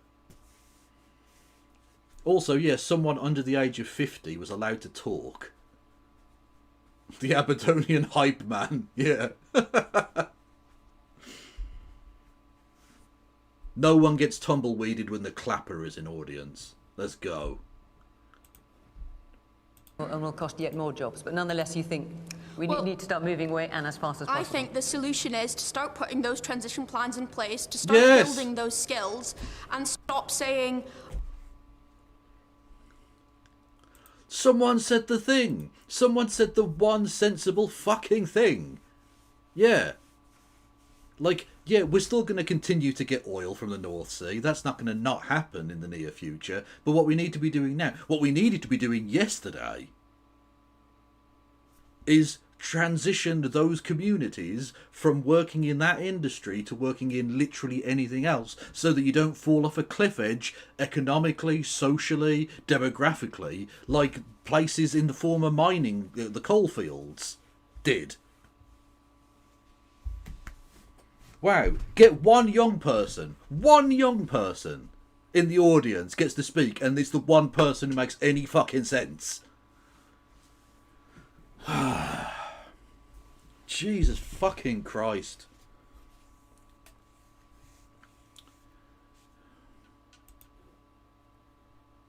Out, and you take people in oil and gas, you give them the new skills and give them a clear plan. This will be the job when you move into renewables. All right, listen, let me come back. Mary, I want to come back to you because there are a couple of points here. First of all, the man at the back, right at the very beginning, said... I'll be honest with you, Aberdeen. No offence to anyone from Aberdeen who's watching this, but your community is absolutely not coming across well here. The rest of the country, and I mean both in Scotland and the UK, will have watched this show and thought, they're fucking mental. Because she was the one person who said anything reasonable there, and even the clapper didn't bother second time. He was like, you got one clap. Everyone gets one. I'm not doing it all fucking night. That you're half in, half out. On the one hand, you're saying, well, as long as it's climate compatible and energy security, but you're not committing one way or the other. And then the man there in the blue and white top was saying, how are we ever going to meet the climate compatibility target? How's that ever realistic? How is it ever going to be climate compatible to dig fossil fuels out of the ground? He's literally wearing a rugby shirt. He can and should be ignored. So I think the question is... And I say that as a person who wears rugby shirts, but they're Welsh Rugby Union shirts, therefore working class and based. Leave me alone. If I'm remembering correctly, was how do you calculate the climate compatibility? And I would say that it has to assess the impact of burning the hydrocarbons as they are, but we have to compare that against the carbon impact of importing. And doing that alongside the question of energy security and how that's being served in our country just now allows us to look case by case, evidence-led, and decide whether something should go ahead or not. So the man back there saying you're half in, half out, you're trying to kind of... So somebody mentioned sit on the fence that on it. the SNP has long supported the oil and gas industry, and that remains the case. But supporting... But you have not supported new licences, absolutely not. Supporting the oil and gas industry in 2026, given not least the maturity of the basin and our desire to protect the communities and the world-class expertise that's surrounding it, is about supporting it now, supporting transition, what I like to call mind the gap. Make sure that we can get our renewables to a certain extent, that we have sufficient jobs, communities are supported, and people can transfer. Can I just close this by saying I don't represent an area around here. I represent a former mining area. And there are parts of my constituency that are still economically dislocated because the rug was pulled under their feet by Margaret Thatcher. The SNP will never let that happen to oil and gas, but we would be in a better position to do that if any of us here on the panel in had fairness, control the over reason this. they're laughing is because they're losing jobs now. There's 1,000 jobs every month getting lost in the north east of Scotland. 1,000 jobs every month, and you want to talk about Margaret Thatcher? It's the energy profits. Yeah, because she devastated Scotland and stole its oil wealth so that she could cut taxes on the rich and devastate the rest of the nation. So yeah, I think it's a pertinent point. Regardless of the economic policies of the current Scottish government, which you can have an opinion on. But no, Thatcher definitely fucked over Scotland. Like, if you want to run on Thatcher was great in Scotland, by all means, Tories, go down to, like, minus votes. Like, literally, lose your deposit everywhere, you pricks. Levy. It's right now. It's the UK's energy profits levy. Nicola Sturgeon said no to oil and gas, and John Swinney has gone along with it, and he's now pretending 2 weeks out from an election that he's maybe changed his mind. It's your energy profits levy, which Labour have continued, which is losing Mary talks about her philosophy of mind the gap. Well, the gap is here. It's here right now, and people are losing jobs. I met a rig worker who was qualified for high work in the oil rigs. He wanted to move into the turbine sector, but had to completely retrain. A rig worker, so a rigger. You met a rigger. Is that with a hard R or a soft I? Because that is important. for the health and safety certificates, for exactly the same kind of work. Nothing about what your government is doing is making it easy to transit. Let's make a broader Let's have very briefly, then I want to move on. Climate change you mentioned a few times, and I think it's really important for us to make this point, to the lady's point about trying to find consensus and move forward, is I think the big risk we have right now is if we do not get this transition right, we will lose the argument on climate change as well. Because if communities across the country think that to meet our obligations on climate change, that means fewer jobs, higher bills, and greater energy insecurity, we will lose the argument and we will lose the fight against climate change. That's why we have to. That's why we have to get the balance right. Very briefly, both of you. Sorry, Gillian, go on. But we're where we are because of significant underinvestment and inaction from successive governments. We've waited to see just transition plans for Grangemouth, Mossmorran, the North East. They've never materialised. Okay. And that's why we've left it to some of these big companies to cut and run. We should be putting the communities that are here at the heart of that and the workers that are in this sector at the heart of that. Just one very brief observation that in the last 6 weeks of the conflict in the Middle East, interesting to note that the US domestic gas price has not moved up, because they have secure supply, affordable supply. We have got the opportunity to do that here in the UK. No, we haven't. That oil will not come here. It will be sold on the international market. We will not have any supply whatsoever from that. Don't lie. We should pump our own North Sea gas and give ourselves secure and affordable energy. Let's move on. This is obviously a very important topic here in Aberdeen. I totally get that. But the next question is something that lots of you raise. So we're going to move on. We've done basically half the show giving free advertisement to the oil and gas companies. Cool. So this is just like a unionist, like, ambush hit job show. That's what's happening here. Yeah. Cool. Before we do, I just want to say that our special election programmes continue. Next week we'll be in Maidenhead, and the week after that we're in London, and not on a Thursday but on a Friday, because that will be May the 8th. So the day after, not so much in Scotland, but the day after most of the election results come in, and we'll see where we are. Possibly a very different landscape, who knows?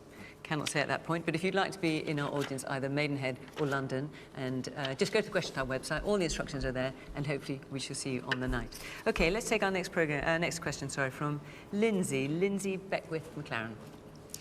Voters see billions wasted while services struggle. How will your party prove that it can spend public money better? Anna, do you want to kick us? The fuck was that accent? I'm not sure what that was. It was like English but a bit American or something? Well, the perfect example of the chronic waste under this SNP government is the fact that we spent £500 million. Yeah, how will your party deal with this? Probably by purging the left, I imagine. It's still mad to me. They want to build a socialist party by expelling all the socialists. Okay. Good luck. I'm not even sure what she said. What kind of Yankee? I don't know. It was a very strange accent. It could have been the islands, because they do. There is a strange sort of selection of. I mean, I suppose because they're quite close to Norway in a sense. There's a strange series of accents you get in the kind of real northern islands of Scotland. Very remote. They don't sound like we think of Scottish people sounding. They sound like a kind of weird sort of Scottish, sort of almost Icelandic or something type accent, or series of accents. But they're British, until Scotland leaves, I suppose. Ulster, it could have been Northern Ireland, a little bit Northern Ireland, yeah.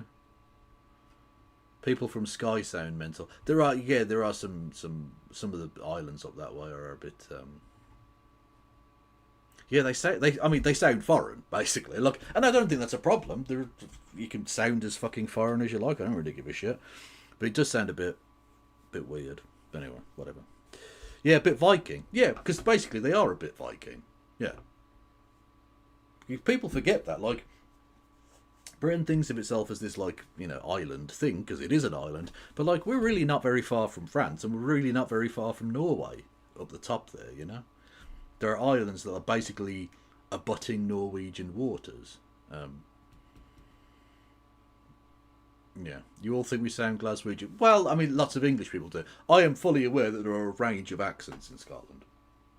But, yeah. That wasn't a Hamish Macbeth accent. That didn't sound like anyone from Still Game. So, I don't know what to think.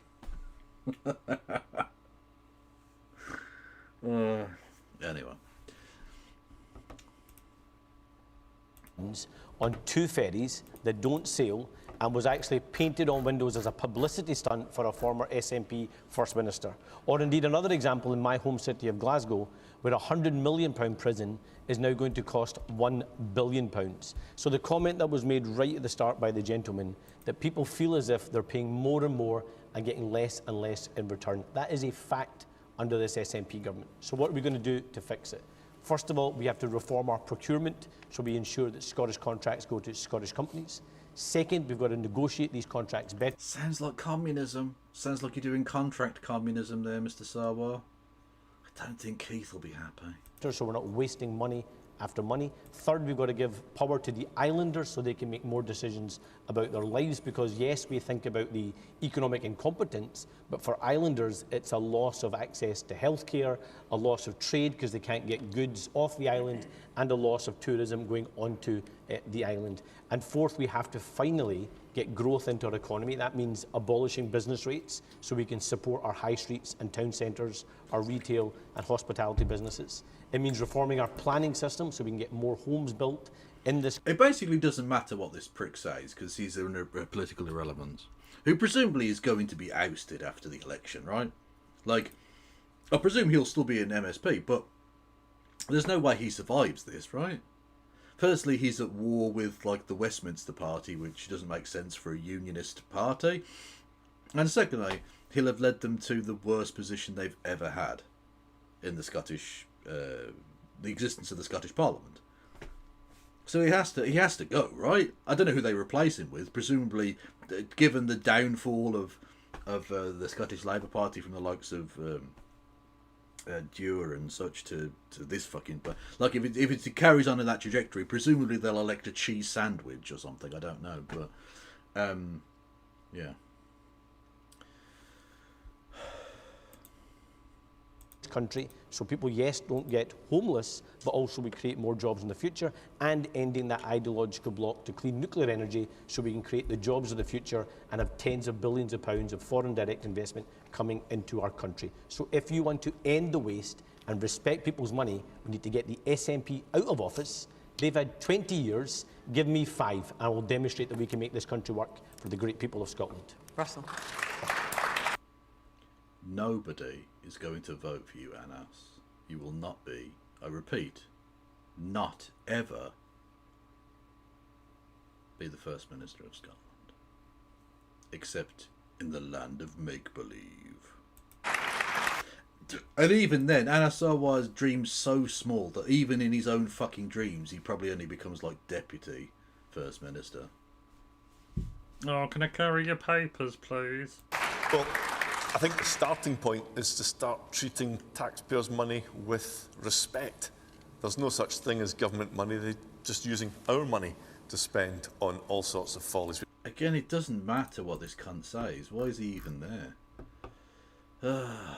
What is it? Hang on, who's saying Kev? Adds context too for people abroad. What does? It's a tangent but worth it. What's this?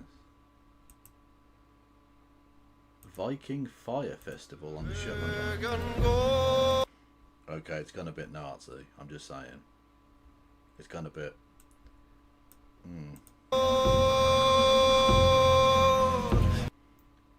Okay. Okay.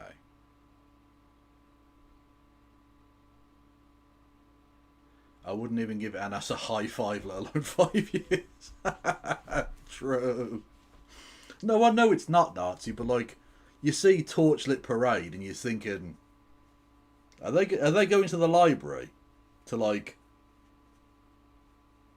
To like burn some books and stuff, or are they going to start smashing windows? I don't know.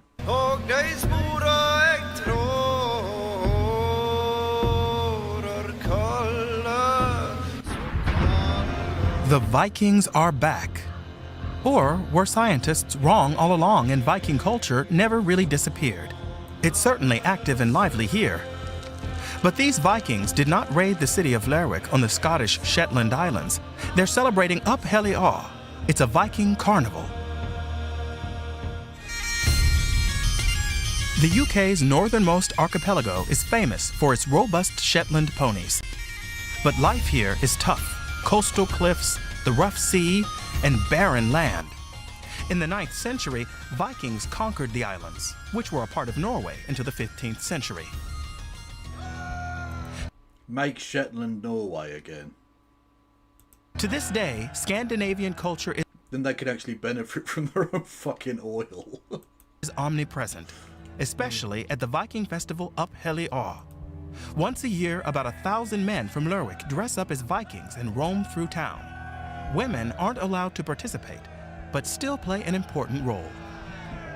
There's such a lot of work involved. It's a big day. We're all very proud. Women are a big part of it. It couldn't run without women as well. We organise everything. Oh, so it's fucking woke then, hmm?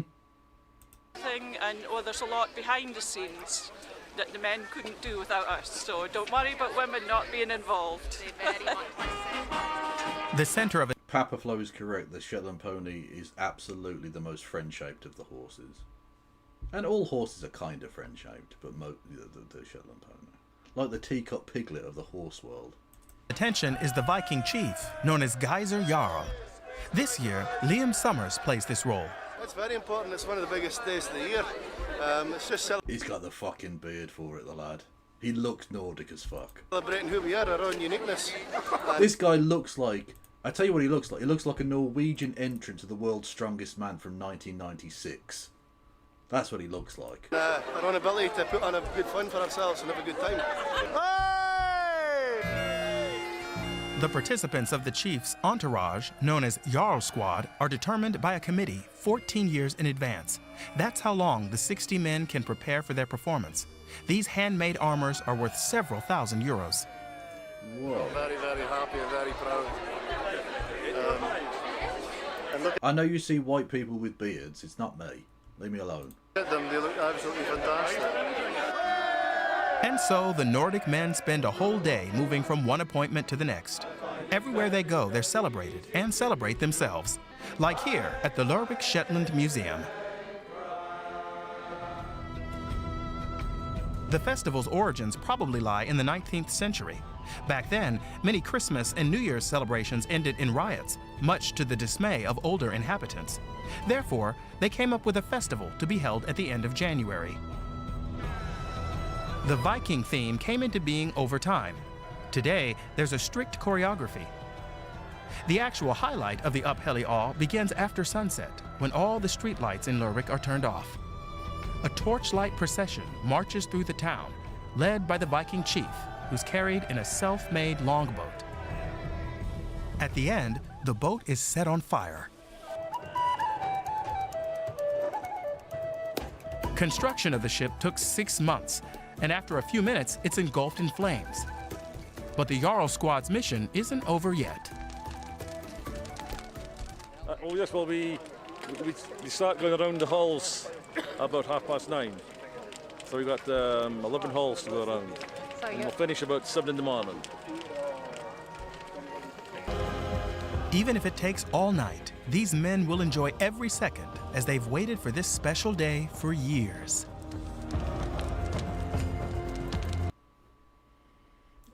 I like people celebrating their culture and stuff, but that was just a bit...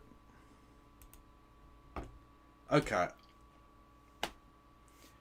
I'm going to say it. I thought that was a bit naff. I thought it was a little bit naff, a little bit cheesy, a little bit try-hard. Sorry. Not for me. You do you. You want to be... you want to pretend to be a fucking Viking and LARP around, grand, go for it. I don't care. That's your business. Okay. Anyway, Kev is a Viking. Well, well. Yeah, I'm not living down that fucking accusation, am I? Kev Viking. That works. That does work. Yeah.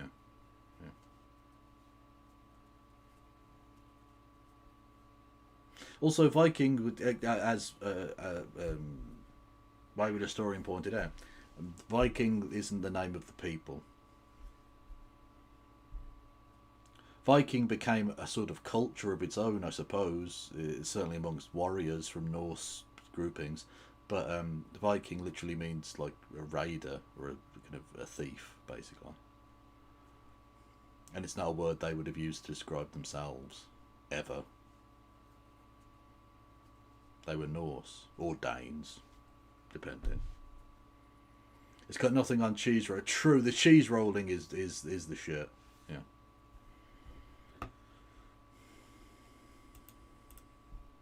We've heard about the £500 million on 2 dodgy ferries following a corrupt procurement process. We've heard about the £1 billion Berlini in Glasgow, which the SNP government are more interested in it being environmentally friendly than they are in giving good value to taxpayers. It's scandalous, and what we would do is start by cutting people's income tax. The good people of Scotland are paying £1.8 billion a year more in income tax than they would for doing the exact same job elsewhere in the UK. And where will you find the money to do that from? Unlike every other party here, we've produced a manifesto that's costed. We've explained where every penny would come from, unlike the wish list that's been produced by other parties. Well, one of the places where we would find money is around the significant government waste, the huge layers of bureaucracy. Oh God! So they're going to do the same thing that the fucking Tories did in England, basically, and just go, oh, there's huge amounts of waste, so we'll just cut that and everything will be fine. And then they find out, oh, it isn't. So you just have to cut services. Because there isn't a huge amount of waste, actually. Not that there isn't no waste, but it didn't work in the national government. It's not going to work at the UK government. It's not going to work in the Scottish government. It's just you're just going to do austerity 2.0, electric boogaloo, fucking yeah, fuck off. All these public bodies that don't appear to serve any purpose in the interests of the... So you mean the NHS? When you say you don't think it serves the people or whatever, like you just going to cut the NHS, okay, cool. Public, there's a bit of gold filtering down. And finally the benefits bill. And this is something, again... and so are laughing at the Tories joke there. Do enjoy 4th place, Anas. Please enjoy watching everyone else on the podium. You fucking knob. Wants to talk about. Okay, so why don't you talk about it? What are you going to cut then? £5 billion black hole looming in the Scottish public finances. We're 2 weeks out from an election, and everyone else is pretending that this doesn't exist. There will need to be hard choices. Okay, so what's your number one hard choice? Just so people know what they're going to be voting for. The Social Security bill in Scotland, the benefits bill, while we all value the need to have a safety net of Social Security, it's grown out of control. Right now, it's sitting at about £7 billion a year in Scotland. Okay, so what would you cut? And it's going to rise. So just austerity. They're just going to do austerity. The Tories have learned nothing. Will have changed nothing. Will do absolutely nothing differently. They're just English. They're just English cunts.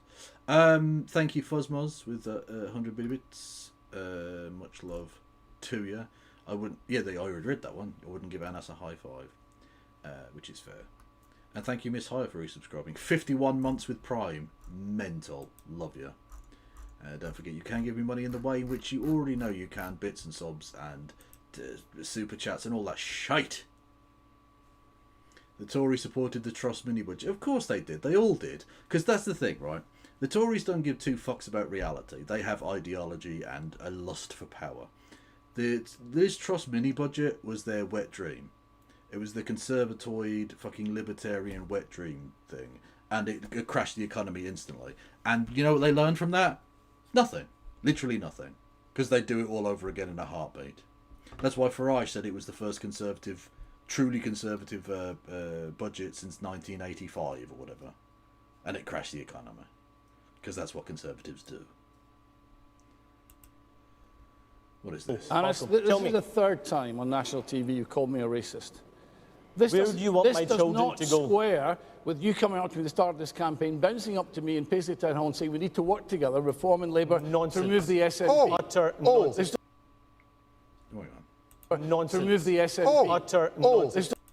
The most animated that John Swinney has ever been. Okay. Well, we would require there to be checks and medical diagnosis for adult disability payments for mental health. That doesn't happen right now. We've seen a huge rise. So you're going to pretend that mental health doesn't exist and cut all support to those people? Cool. I'm sure that'll work out really well. A huge rise in the number of claims. Well, if your colleague Sally Donald, a former SNP candidate, no, this is important. This is a prime example of someone who was living an Instagram lifestyle and at the same time was in receipt of £20,000 of taxpayers' money in benefits because she apparently needed this money to live. The Social Security agency has asked for this money back. Can you? What is an Instagram lifestyle? What does that mean exactly? The SNP have deliberately created what they call a light touch system. Of course, that's therefore going to be abused, and we're all paying the price. It So is just to be clear, wholly fewer reasonable. people will receive disability benefits with the Conservatives. For mental health claims, there should be, I think it's perfectly reasonable to expect there to be a mental health diagnosis. And okay, so you'd need to actually invest in enough mental health doctors to do that, which would cost more money, not less. in addition to that, for it to be worked out whether they need that money to live their lives to function properly. So you're coming after disabled people and people who are struggling with their mental health. If your candidate was disabled then, good luck with that. Well, it's £20,000. That's a huge sum of money. This goes to the heart of the question of the type of country that we want to be, the type of society that we want to build. Giving away money for your candidate. Now, the SNP, we believe, as Social Democrats, that government has got a responsibility both to take action to grow the strong... Thankfully, the Tories will get absolutely nowhere in Scotland. So that's, you know, let's take solace in that fact. But, you know, reform will be a sizable chunk of the next Parliament, which should be interesting. I wonder how many of them get kicked out of the party for racism or domestic abuse or sexual assault. Who knows? Strongest, most dynamic economy that we can, but equally to distribute wealth and to pursue fairness in our society. And we've done that by taking a progressive approach to taxation, which the Scottish Fiscal Commission has estimated has raised about an additional 1.8. Liz Truss, who was an enthusiastic backer, excuse me, I'll let you finish, so you should let me finish. That has allowed us to invest in policies like free prescriptions, whilst they're £10 an item elsewhere in the UK, not just a cost of living measure. Well, they're paid for out of people's taxes, obviously. Well, of course, but we all know that, you know, it's funded. When it's about £10 per item down south, not just a cost of living measure, but a preventative health measure. It's allowed us to fund free tuition at university because we believe that the highest levels of education should be something that everyone's entitled to. Just coming back to disability for a minute, Mary. So the Scottish Fiscal Commission forecast the total number of people receiving disability benefits in Scotland will exceed 1 million by 2030-31. That's 1 in 6 people. So that's a fairly sizable proportion. This is just right-wing slop. I think, I mean, there's a bit of the show to go. Will they ask about independence? I don't know. But so far it's been oil companies good, disabled people bad.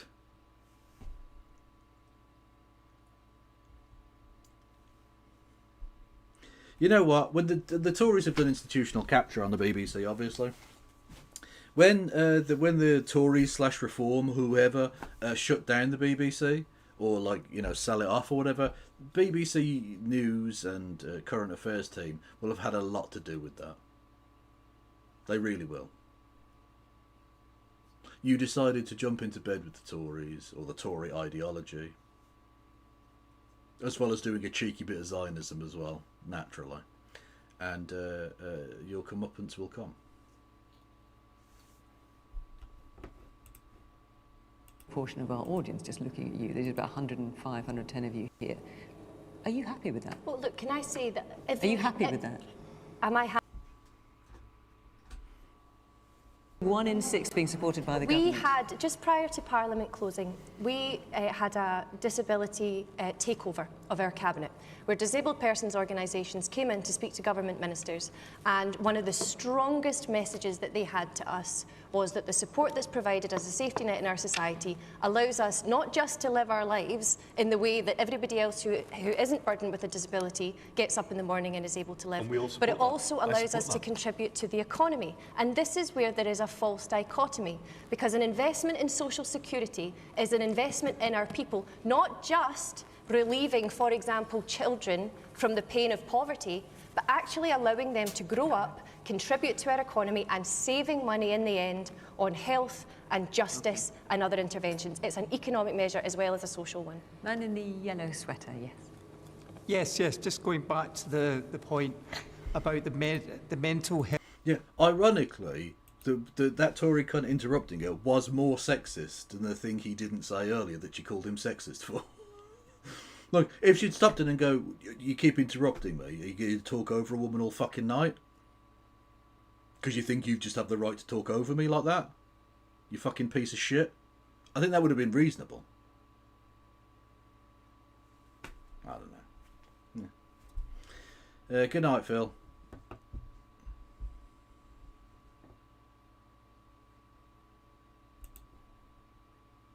Health diagnosis. I'm wondering where that resource will come from. What, to have the people who can make that diagnosis? Yeah, if anyone did any. Yeah, you can't get a mental health fucking appointment. How the fuck are you going to get a diagnosis? Oh, you're not. They're hoping that either you just fucking top yourself, and they don't have to pay you, or they'll say, well, you had a time limit, you didn't get a diagnosis, tough shit, and kick you off. Now, again, thankfully the Scottish Tory party are dead, so what they say doesn't matter, but the Reform party are probably no better, I would imagine. NHS is on its knees. Okay, let's get further. Man, just a little bit further across with the glasses, yeah. I actually just wanted to ask the representatives of both Scottish and I guess the UK government a short question each. Mary McCallan talks about sort of the priorities in education and in health and all of the rest of it. I've sort of noted in the dying days of the current Scottish government, you chose to remove the funding for tuition fees for loans for second degree students. In terms of sort of your medical dental students, that significantly impacts them because they now can't access a student loan.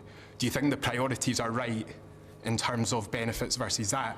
Could I ask Anna Sarwar very quickly? Okay, I mean, I'm going to have to let them answer the original question as well, but far away. Very briefly, you talk about the economy, but the UK government blocked £1.5 billion of investment in the Highlands, and you argued national security.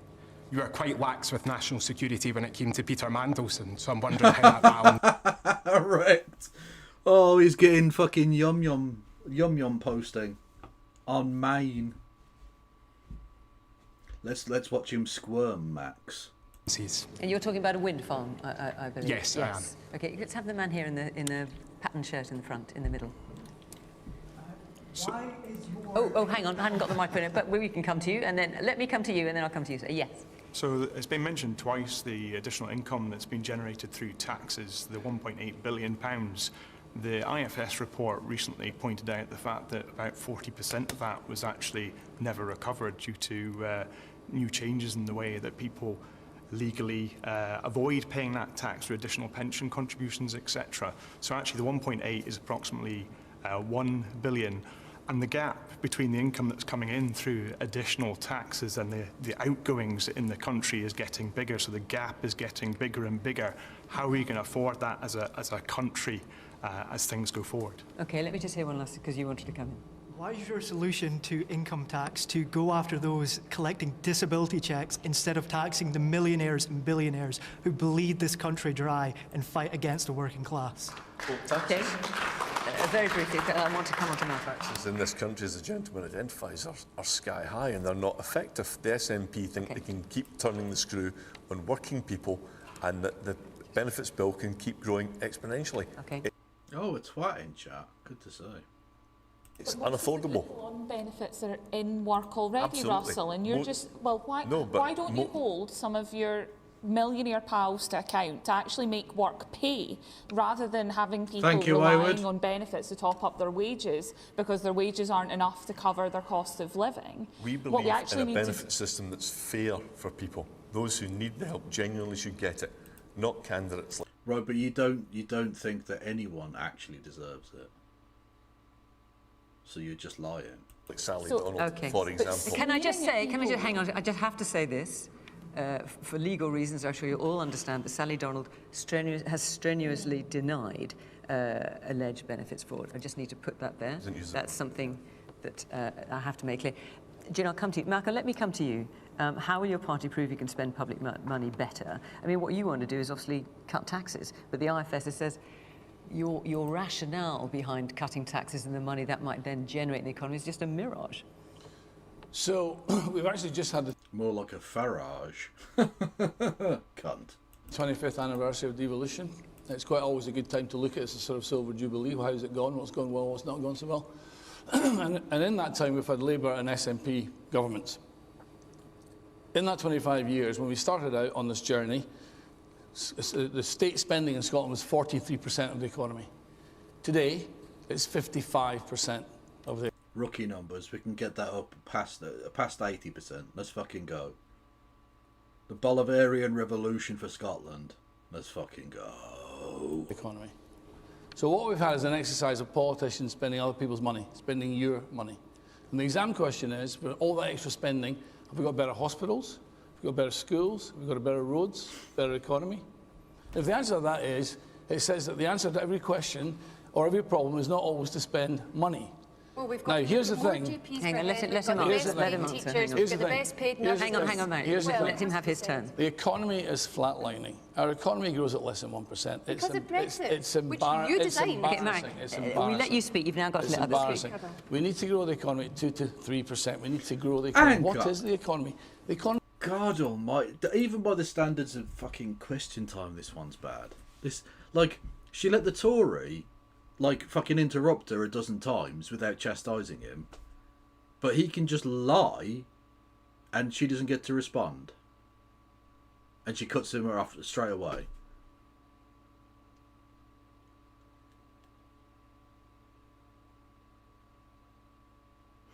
I will be genuinely sad to see Scotland leave.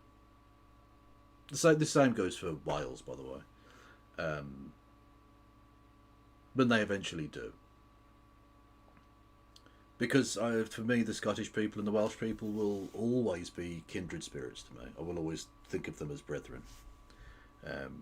They will never be foreign, other than in the legal sense, if they become independent nations.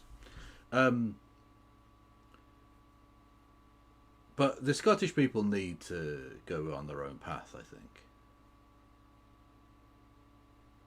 The likes of the Tories dragging you back, the likes of the BBC, daring to deliver this insult to the Scottish people, talking down to you like you're fucking idiots, hushing up the one fucking non-unionist on the panel.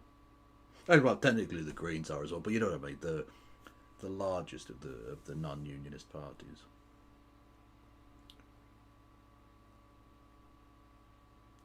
It's grotesque the way in which England treats Scotland and Wales.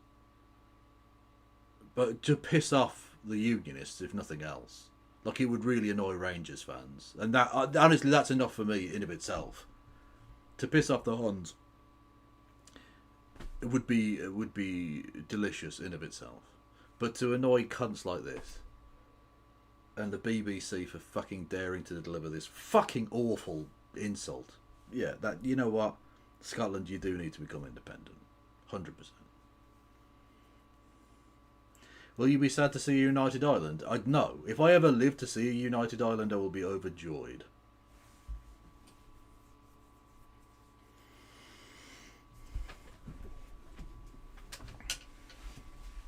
Assuming there isn't like an orange terror, which could happen. We'll see. But either way, it should still happen. You shouldn't give in to terrorisms, you know.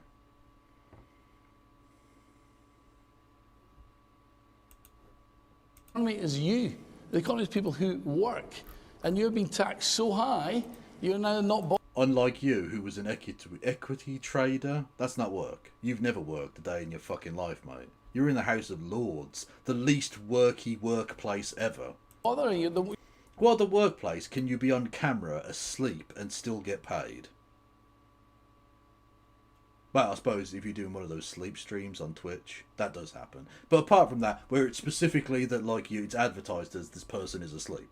Like what other actual workplace where you're supposed to be doing things can you fall asleep and still get paid?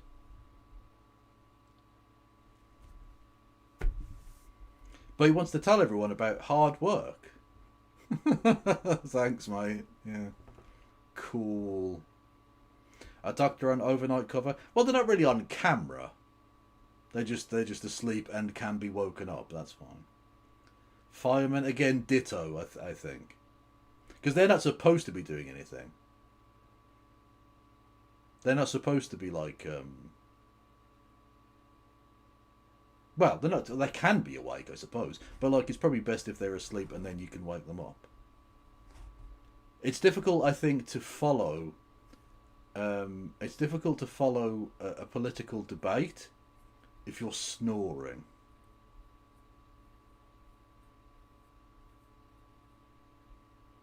Do you know what I mean? I don't think they're doing their job if they're asleep, to be honest. Like, then you can argue, well, they're old, Kev, and that's fine, in which case, go to a old people's home or your own house and sleep there and allow someone who can stay awake to be a legislator. Like, you've got the broad. You're told you've got the broadest shoulders, but you're now shrugging your shoulders and saying, "Why would I bother working an extra shift when I just get taxed all the more?" We've got a ridiculous thing. We've got 6 now category bands of income tax, and we're seeing, for example, in the NHS, where doctors and nurses are managing their hours.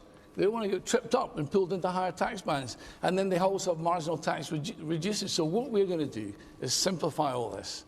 And what we're going to do is we're going to make the 6 bands back to 3 bands, same as the UK, which will cost 1.2 billion. And then we're ambitious to make Scotland the best part of the UK. We're going to cut each band by 1p. Below that's cost 800 million. Together, that is £2 billion invested into you, which will incentivise you to be more productive and work a bit more and grow the economy. And that £2 billion is only...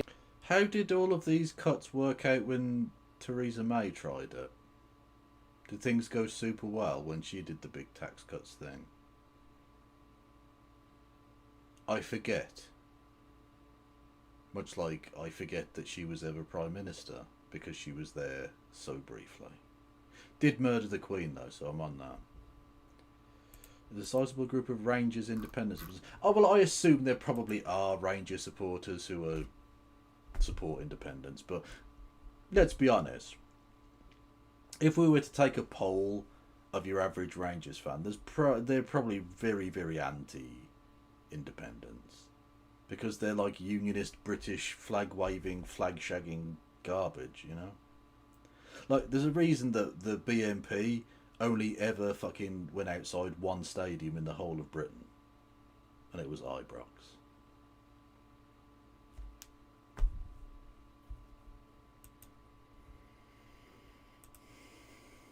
3% of the total Hollywood Martin, budget. you know It is not a big number. That the It's not a IFS big says number. your figures are just not credible. For all of you out there who run businesses or manage your own household account, how many of you, if I asked you overnight, you had to go and cut your budget by 3%, put your hand up if you couldn't cut your budget by 3%? Nobody's put their hand up. It's not a big number, folks. We're going to give you your money back. Well, it might be a big number to them. We're going to give money back to incentivise Okay. you to grow the economy, and if we grow the economy, we'll collect more tax revenue, which means we'll All right, pay for Malcolm, more let me bring through Alex in. How will your party prove it can spend public money better? Your question is exactly the right question to ask of this government, because people look at how their money is being spent. The Reform Party are such garbage. Like, on your basic argument, then why not get rid of all taxes? Why not go full Ancapistan and see how well that works? Look, come on now, come on. National Front with bigger Ibrox and Combat 18. Well, that doesn't surprise me. Well, they literally, well, surprise, surprise. Guess who started to put up Israel flags at Ibrox? You know, because they're just right-wing scum. You know, they support the genocide of brown people. You know. Important for context. What's this? Income tax rates. Okay, like no offense, but it is just gone 11 in the evening.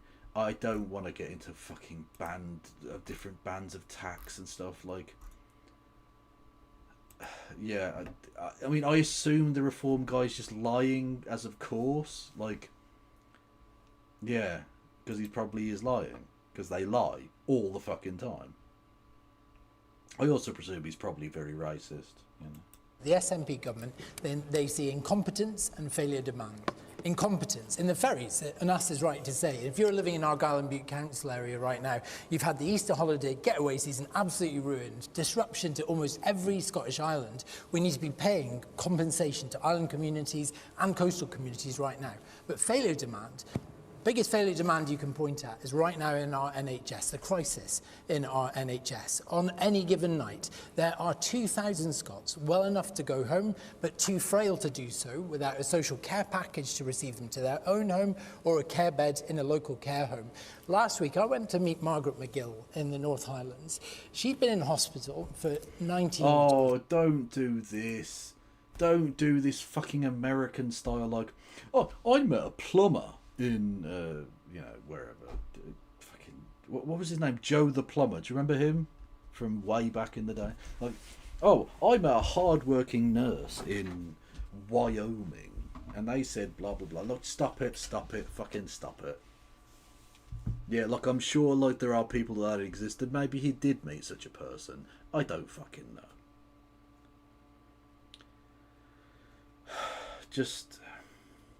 Just tell me what your fucking policy is, mate. Don't spin me a yarn. I'm not a fucking simpleton who's going to buy into your bullshit. Just shut up.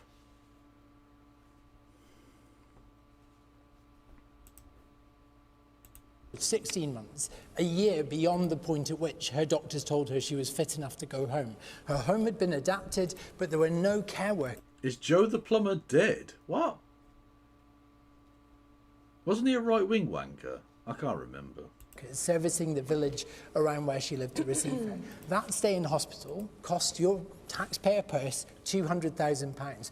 All told, it's costing the NHS £1.2 million a day to keep 2,000 people in hospital who neither need nor want to be there. That's cancelling operations. It's leading to people waiting. So how much do you think it will cost to fix social care in Scotland as you like? Because I couldn't find that anywhere in your manifesto either. Well, it is in my manifesto, Fiona. I'll show you the page. There's no costing attached to it. There's a 25-page costing document alongside it, and we would spend 400 million for carers. Yeah, but not for the other half of the equation.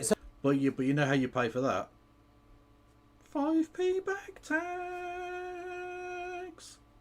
Social care, £400 million in making social care. But it's not just about carers, it's having enough beds, it's having enough places for people to go. If I can finish the answer, I absolutely agree, because if we invest the £400 million to make social care a profession of choice, if we value our care workers, we can disrupt that care bottleneck, which is keeping people on corridor beds in A&E for 25 hours, which is not a place of treatment, it's a place of waiting. We need to value our carers and we need to get them seen.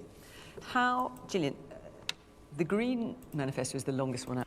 He wasn't even called Joe. And he is dead. Okay. Samuel, okay, his middle name's Joe. So Samuel Joseph Wurzelbacher, the most American name ever, commonly known as Joe the Plumber, was an American conservative activist and commentator. He gained national attention during the 2008 presidential election when, during a videotaped campaign stop in Ohio by Democratic nominee Barack Hussein Obama. I've added Hussein, but you get the idea. Wurzelbacher raised concern about Obama's tax policy would increase taxes on small business owners. Wurzelbacher was a member of the Republican Party. Can we get some lulz in chat for Joe the Plumber being dead? He died in 2023. October the 27th. What did he die of? Fingers crossed, wanking accident. Asphyxie wank death? What do you reckon? Let's have a look. Wurzelbacher was married, blah blah blah. In 2020 he was diagnosed with pancreatic cancer. He died at home in Campbellsport, Wisconsin on the 27th at the age of 49. Rest in piss.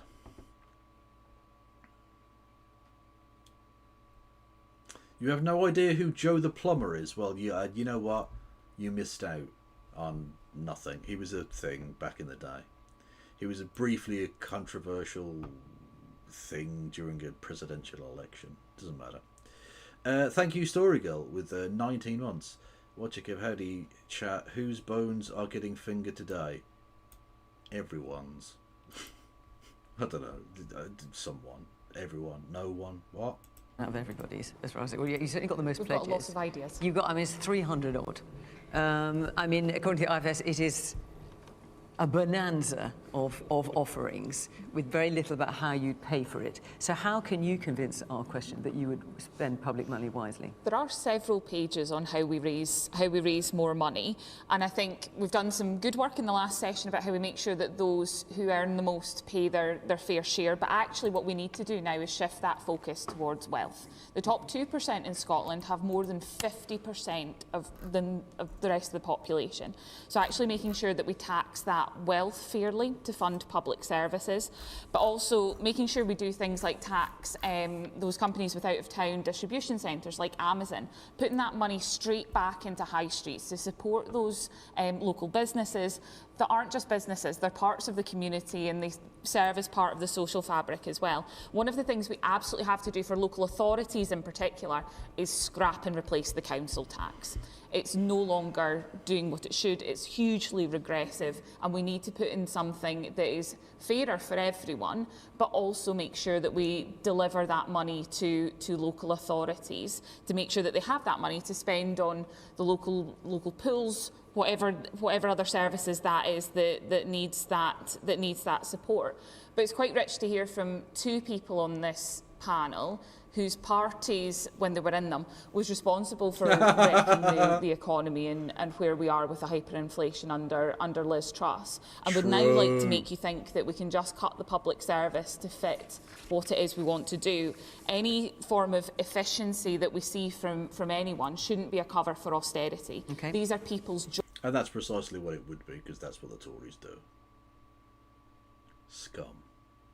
Jobs that we're talking about, it's people's lives, and we need to make sure that those jobs are there for people too. Let me squeeze in one last question from Kerr. Yeah, that lady was the Scottish Green Party person, and she seems nice, for what it's worth. The policy seemed good. Yeah. She hasn't spoken a lot, because, you know, heaven forbid, anyone other than unionists talk. Matthews, where are you sitting? There you go. All right. What will it take for the UK Prime Minister of the day, Annis, to recognise the democratic rights of the Scottish electorate? Hey! Finally, a question about independence. Some meat to chew on, chat. Let's go. Right, so obviously you're talking about I'm independence. talking about constitutional matters, yes. Yes, and the SNP, for those, I'm sure you're all aware of it here, you might not perhaps be quite so aware of it at home, the SNP have said that if they win a 65-seat majority on May the 7th, possibly with the support of the Greens, they will try again to have a second independence referendum. They should. They absolutely should. But unfortunately it's not in the gift of the Scottish First Minister under the British legal situation. Which again, like, a partnership that you can't leave is essentially a hostage situation, isn't it? Like, it does appear that the relationship between Westminster and Holyrood is very much like that between Joseph Fritzl and his daughter in that basement. You know, that sort of thing. A kind of, you know, we're friends and we're definitely equals, but you can't do anything you want to do unless we say you can. Yeah, not really. It's not really democracy, is it?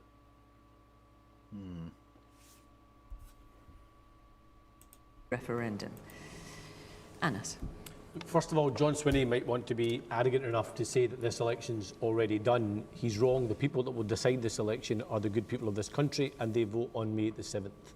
Secondly, I don't believe this election is about whether the SNP get a majority or not. I believe it's about whether the SNP stay in government or not. And I'm being open and honest with people about my own position. I don't support independence. I don't support a referendum. But I'm actually not asking anybody in this country to change their mind on whether they support independence or not. I'm making a different proposition in this country. And that is, we have huge challenges. We've heard them already today. The NHS, our school system, our education system. Why not for the next 5 years, we concentrate on making our country better right now? And then if at some point in the future, people in Scotland choose a different final destination, so be it. Because let's be honest, for the 800,000 waits in the NHS, many of them will be pro-independence supporters. For the 10,000 children that are homeless, many of those families will come from pro-independence families. I want a Scotland that works for every single one of them, whether they're pro-independence or not, and that means changing the government in Scotland and making sure we fix the mess, get the basics right, and build a better future for every single person in our great country. So we're about to... Okay, enjoy fourth place. You don't represent anybody. Cool. 2 weeks out from polling, in fact, exactly 2 weeks out from polling. That was just pablum, basically. That was just political fluff. If the polls are to be believed, and things can change, of course, but you may be in the position, if you want to become First Minister, that you will need the support of other parties. Would you welcome support from Reform, for example? No, I want nothing to do with Reform. I want nothing to do with Reform. That's not what you said. It's not what your party was briefing. Don't be duplicitous, can I just say, please. You know what? April O'Neil is right. She's right. Yeah. Like, it's obvious they did approach the Reform Party with some kind of, like, discussion. I don't know that a formal thing was ever discussed, or, like, they learned, oh, let's cut a deal, lads. But they clearly wanted to open a dialogue. Which, you know, is a bit rough when you're like, we need to stop Reform. They're the fascioids. Don't vote for anyone else. That would be vote splitting. You have to vote for us to stop Reform, etc., etc. You know, come on. Can I just say to Mary, she's a parent like me, and to think that a political party that has targeted me and my family You work with in them a in very Falkirk in a Council. very personal way are somehow the same people that I'm in secret cahoots with. I think actually you should look in a moral mirror. To be frank, well, let's Madam clear one McCallum. thing up then. And Let's it's clear, not hang just, on, and it's Anas. not just. So his defence is, they attacked me for being brown, so I wouldn't do a deal with them.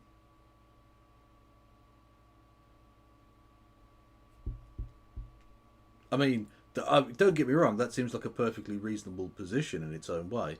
But I do think you should probably lead with, I wouldn't do a deal with them because they're bad for the Scottish people. You know. Yeah, I don't know what a moral mirror is either, but he's trying. He's trying to sound kind of presidential and, you know, kind of give that rhetorical flourish. He just doesn't have it in him. He's not a thing that he's not capable of it. He doesn't have the chutzpah. And it's not just for me. There are lots of families across this country. Look, I chose to come into politics, and I'm in a very privileged position. I get to speak my mind. There are lots of families right now that are fearful of the prospect of reform politics and reform being anywhere near Let me power. ask you and then. for all Annas, those just families, wait one I want second. Scotland to utterly reject Lord Malcolm Offord and reform on May the 7th. Okay. Let's clear one thing up then. Because last time you pair were on Question Time together, you, Malcolm, said that Annas came up to you and said, let's work together to get the SNP out. Yeah, so, and you both, well, you've said that's... Did you say in Paisley? Okay. He's got a specific town now. Okay. Oh shit! No! Oh no! Oh fuck! Where did we get to? I was enjoying that bit. Where are we? We're about 2 weeks out from polling. In fact, exactly 2 weeks out from polling. If the polls are to be believed, and things can change, of course, but you may be in the position, if you want to become First Minister. Your party was briefing... mirror the position I get. Let's just wait one second. You, Malcolm, said that Annas came up to you and said, let's work together to get the SNP out. So, and you both, well, you've said you both accuse each other of lying about it. Well, so Fiona, where's the truth of it? Fiona, you've seen the size of the green room. The idea that in a Question Time green room with 6 political parties, all the staff, all the Question Time staff, is the place to have secret talks with Lord Malcolm Offord, who spent tens of thousands of pounds, his party, targeting me, saying I'm not even loyal to my own country, Scotland. It's utter nonsense, and I want reform. Let's make it really clear. I want reform to get absolutely pumped in this election. So if you want to... Pumped is an amazing phrase to use. Oh, okay. I'll give him that. Pumped was nice. I mean, I don't believe him. I think that deal probably did. Or not a deal, but like, again, some kind of discussion. Because they've been working with the Tories in parts of Scotland to keep the SNP out. Unionists are unionists, yeah. Yeah, and pumped means to get shagged. Fucked, yeah. It's like a nicer way of putting it, but that's what that means, yes. To be penetrated, so to speak. Okay, we get the message. Reform, vote Labour on May the 7th. So you're saying, and some of the green rooms are bigger than others, it has to be said, you're saying that you're calling him a liar, basically. I'm not calling it. I told the story that in the green room... Well, no, you are calling him a liar, because he's saying that no conversation happened, and you're saying specifically they did happen. So you are calling him a liar. What? You literally can't both be right. Either this conversation did take place, or it did not take place. There's no real middle ground here. There's no, like, secret third other option. Paisley was quite a big room, actually. Paisley Town Hall, beautiful building. Just at the end, after Annas had lambasted me on the show, it's my first time on the show. What did I say? And called me an odious, why don't you remind people? Called me an odious man, etc. A very personal attack on me. And at the end of it, you bounced up as if you were a long-lost friend and said, well, you're going to do very well in the election. We need to work together to remove the SNP. So, I want you to get Annas, you can't have it. You can't have it both. I want you to get utterly hammered. You can't have it both ways. And right now, we're winning. Honestly, I like this kind of straight man, you know, kind of not straight man vibe. Not straight as in heterosexual. I mean, like the kind of the comedy act of the funny guy and the kind of deadpan guy thing that's happening right now. They're a good double act. They remind me a little bit. They're a kind of Scottish version of the what are they called? The two grumpy Muppets that sit in the balcony, like taking the piss out of the Muppet Show. They weren't half bad. They were all bad. Those two. It's like those two. But you know, mainline Scottish politicians as well. Waldorf and Statler. Thank you. Yes. Yeah. Throbbing. He does look a little bit like Eric Honecker. Yeah, that is true. All the arguments in the Scottish election because we're now talking about the energy cost being too high. It needs to be affordable. Okay, we're on something else. It's a bit of a boring cycle drama at this point. We're now talking about controlled immigration. So the public are backing reform. I don't think John Swinney has stopped jizzing, so I don't think he thinks it's boring. Very well, thank you, Annas. And when you come third in this election, you'll need to explain to your own party how that happened. Why, Malcolm? If you are Reform are clearly a unionist party or anti-independence. Yeah. You've got three candidates who support They're going to help the independence. SNP. Well, the Conservatives have got a candidate in Shettleston I'm not who's asking an the SNP Conservatives, I'm asking supporter. about you. Why have you got three candidates who support independence? So we are, clearly the name is Reform UK, so we believe in the UK. We don't believe that a referendum is what anybody wants right now. We're not getting that on the streets at all. Why do you have candidates We're a supporting broad it then? church, and we have a number of people who come to us who no longer support the idea of independence. People are allowed to... Okay, but like, dude, the SNP's core bit is saying we want independence. So if they get a big fucking majority, and especially when you add that to the Green Party vote, there clearly is a sizable chunk of Scotland that would like to have their voice heard. Look, I'm not suggesting that the vote for the SNP in of itself is confirmation of independence or anything like that. But it's surely the confirmation that there should be some sort of plebiscite, I think.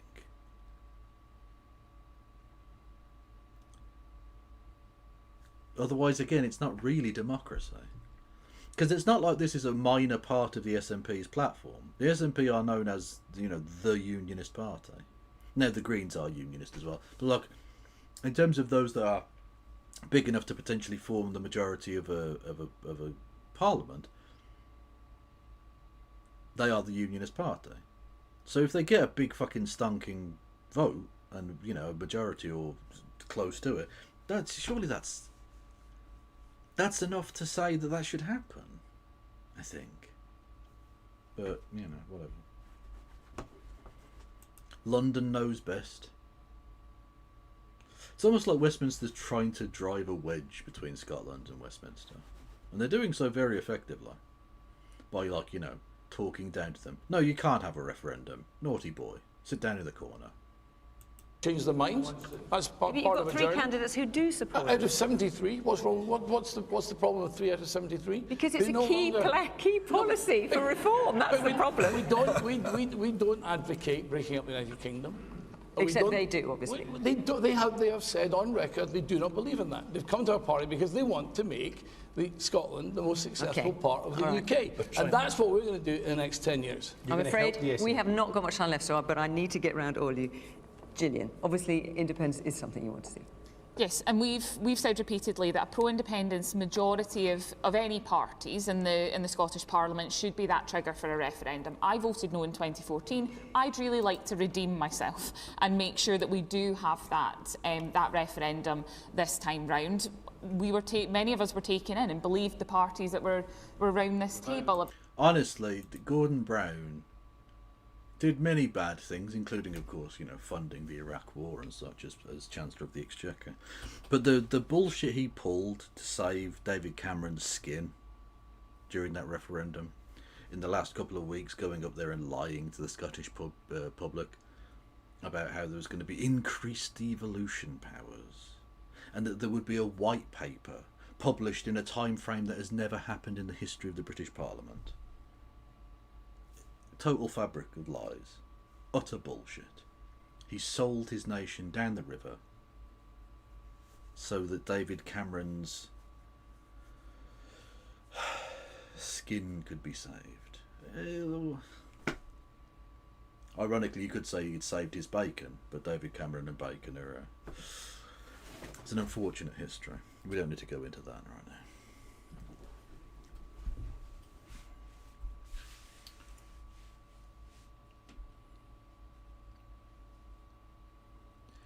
Kev, question that may not be relevant to anything that you are saying, but if Reform and or the Greens get more seats than Labour and the Tories, will that change who the official opposition will be? Well, yeah, because, I mean, Labour, for a start, Labour aren't the official opposition in Scotland. I don't think. No, it's the Tories, isn't it? Aren't the Tories the official opposition in Scotland? And they're about to very much not be that anymore. They're about to get wiped out. Yeah. And so, yeah, I mean, yeah, whoever finishes second becomes the... Yeah. The Tories were before the election got... Oh, yeah, well, I mean, the Parliament doesn't exist anymore at the moment, yeah. Yeah. So basically, whoever finishes, yeah, if Reform finish with the second highest number of MSPs, they'll be the opposition. Yeah.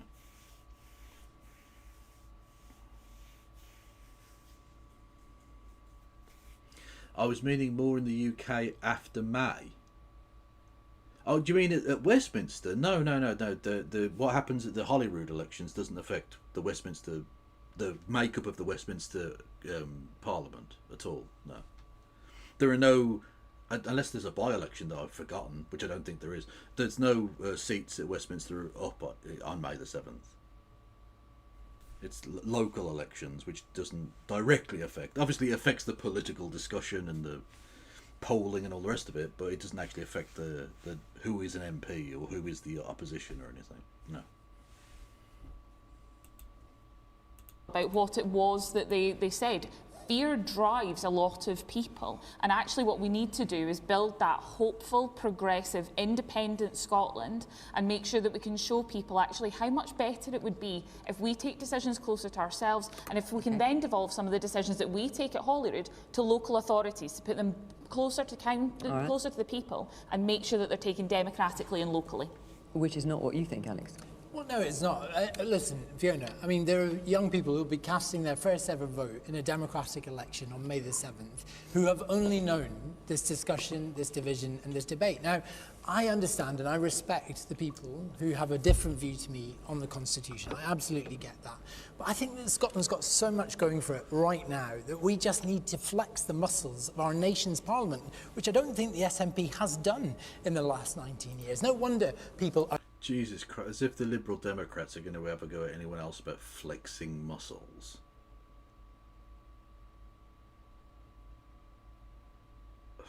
Arms like toothpicks, lads. Are tired and frustrated. They're right to be. We need change, but it needs to be change with fairness at its heart. Whether that's on fixing our health service, whether it's driving down the cost of living, lifting up Scottish education back to its best by taking mobile phones out of schools and putting pupil support assistance in, getting Scotland moving again, fixing our roads, dualling lethal roads like the A9 and fixing the ferries for good. And you can vote for that. In those 10 constituencies, Lib Dems are poised to beat the SNP across the country, but wherever you are, a vote for the Lib Dems on that second peach-coloured ballot for the first time in a long time will elect a local champion who'll fight for you and your community. And should it be in a position where your votes might... Sorry, we'll just pause a second to allow the epic amount of applause that got to just dampen down in the room, because that was, honestly, it's deafening applause. Sure. I'm really glad you came back to Labour, Anna Salt was First Minister. Would you give him your support? Well, Fiona, you introduced me by saying this was already a done deal. Listen. What's the difference between the American Liberal Democrats and these Liberal Democrats? I mean, there are a lot of similarities, I suppose. I mean, firstly, as with all British politics, take out the religiosity, because we don't really do religion. To quote Alistair Campbell, and I don't quote him very often because he's a cunt, but when he was asked about this, he said, "We don't do God." That meaning that, not that you can't be religious, but that when it comes to political discourse, religion is essentially off the table. It's not a thing that affects the politics outside of Northern Ireland, where it's there's historical chicanery going on there. Anyway, and it's not just religious anyway, but religion is certainly a thing. But there are similarities in that they're fucking useless, beholden to corporate money whilst pretending to fight the good fight. They think of themselves as much better than they actually are. They support Israel. They're far more right-wing than their voters think they are. And they're certainly far more right-wing than their voters are, I think, largely. Yeah, so and guns, like we don't do guns here, so take all that. Like, it's always a bit weird when you hear Bernie Sanders being like, and we need to tax the richest 1%, and also guns are fucking awesome. You're like, whoa, Bernie, what the fuck, man? Alright, chill out, bruv. Chill out.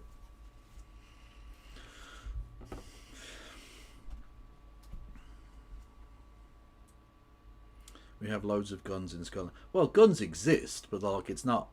There isn't like a gun lobby in the UK, anyway. Yeah.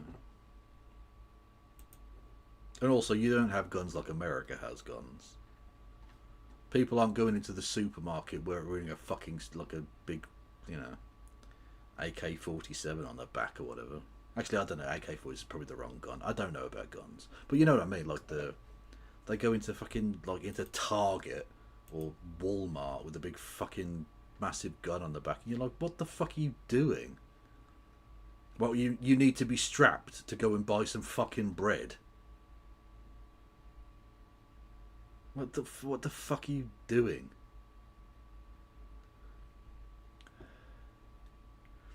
No, just introduce starting a US politics commentary channel. Oh, that sounds interesting.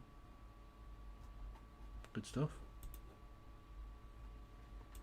There are no pacts or alliances. I'm not with saying Labour. it's a done deal. No, and I didn't either. Right? It's been misreported. Okay, but what I'm asking you But is, listen, would you give Labour your support if it came to it? If Labour could become... Guns don't kill people, rappers do. Call the police. Whoop, whoop, whoop. The unofficial Welsh national anthem. Well, either that or your missus is a nutter. One of the two. First Minister. this country needs change. My goodness, for all the questions... You haven't answered the question. I'm about to answer it. For all the questions that Scotland currently faces, the answer to none of them is a third decade of SNP power. If we can see a pathway to change which shares our values, then of course we will look at that. Russell, First of all, Reform UK are not a unionist party. Nigel Farage cannot be trusted on the union. He said as much recently he thinks another referendum could be reasonable in fielding pro-independence candidates is a bit of a giveaway. Now, John Swinney, what concerns me about this election is John Swinney says that he's going to win a majority. He's that arrogant. Nicola Sturgeon has said it today, and they've said that that will mean they will go straight down to Downing Street and demand another referendum. And with this weak and wobbly Prime Minister in London who won't stand up to anyone, I mean, Anna Sarwar can't stop him from doing anything. He won't listen to him. There's a very real risk that we will sleepwalk back in time into the divisive distraction of that whole period. You'll have a government in Edinburgh for 5 years. All they'll do, as they've done for the past 20 years, is fail to fix Scotland and obsess about this constitutional row. And we can stop that. Reform can't be trusted in the Union. Labour are too weak. Vote Scottish Conservative on your peach-coloured ballot paper. That's how we stopped the SNP in 2021, and that's how we stopped them in 20... The Tories won't stop anything. Except themselves, I suppose. 2016, and we can stop them again. So, Marion, let me come back to you. Let me come back. Hang on, Ross, I've got to let Marion, because otherwise she won't get a chance. So the question from Kerr, now hang on, because otherwise Marion's not going to get a fair crack of the whip, and she needs to. the SNP. This is So Kerr's question is what? What? The fuck are you talking about? Sinn Féin, you fucking bell piece. What? What was even his point there? Like, okay, babe, yeah, cool. What would it take for the UK Prime Minister of the day to recognise the democratic rights of the Scottish electorate? You've already tried before. Well, you've had a referendum, you wanted another one, you weren't allowed to have one. You've had Wes Streeting said in the last day or two, they're just not going to get one. Ultimately, in the end... Yeah, Wes did amazingly, speaking down to the people of Scotland. No, you can't have one. No. Morgan McSweeney said no. With the best will, you just can't do it. So when it comes to Wes Street... And look, Morgan McSweeney's got Mac at the front of his surname, so that means he speaks for all Scottish people. I think that's how Keir Starmer imagines it works. I think so. I think we can say quite clearly that the nation of Scotland does not take its instructions for the MP from Ilford North. But look, I have respect for everybody on this side of the debate, but whether you support independence or not... So oh my God, they're literally trying to be like Sinn Féin. Oh, fuck's sake. So the Tories are trying to make the election about Sinn Féin. Well, I mean, they're really speaking to the Rangers fans, I guess, you know. I wasn't entirely wrong in my analysis earlier. We are supposed to be a functioning democracy, and we should understand, if this is supposed to be a voluntary union, how Scotland can choose to remove itself from that. And that was exactly the gentleman's questions. Now, nobody on the panel, actually none of the unionist parties, have answered that. We've spoken a lot tonight about the cost of living pressures on people. People are absolutely right to look around them and say, why am I working harder than ever and why does it feel like I'm getting less back? Well, let me tell you, it's because for all of my adult life now, we have had a financial crash. We moved into 12 years of austerity between these two, which the London School of Economics will later say caused 190,000 excess deaths. We then went headlong into Brexit, an absolutely catastrophic decision that could have wiped up to 8% out of our economy. Now we're in a cost of living crisis with a dreadfully weak Prime Minister who's doing nothing about it, whilst small independent Ireland is about to tuck into a €700 million support package. I feel fortunate to live in Scotland and have the opportunity of a better future than for this, a hopeful future where we join the nations of the world back in the European Union, playing a positive role, a hopeful role, proposing peace and defending human rights and looking after people at home. That's the future we can have with the SNP. You've also lived your entire adult life with an SNP government that doesn't take responsibility for anything.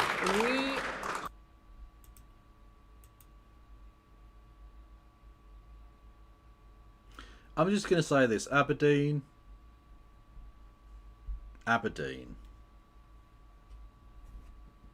I try not to judge anyone by a small selection of the citizens of that place. Don't judge us by the humans of Birmingham, judge us by our rats, which are massive and awesome. Yeah, Aberdeen has not shown its best light tonight. Because I think that was a nice statement, that was a good statement. And it got, let's be honest, an embarrassing smattering of applause.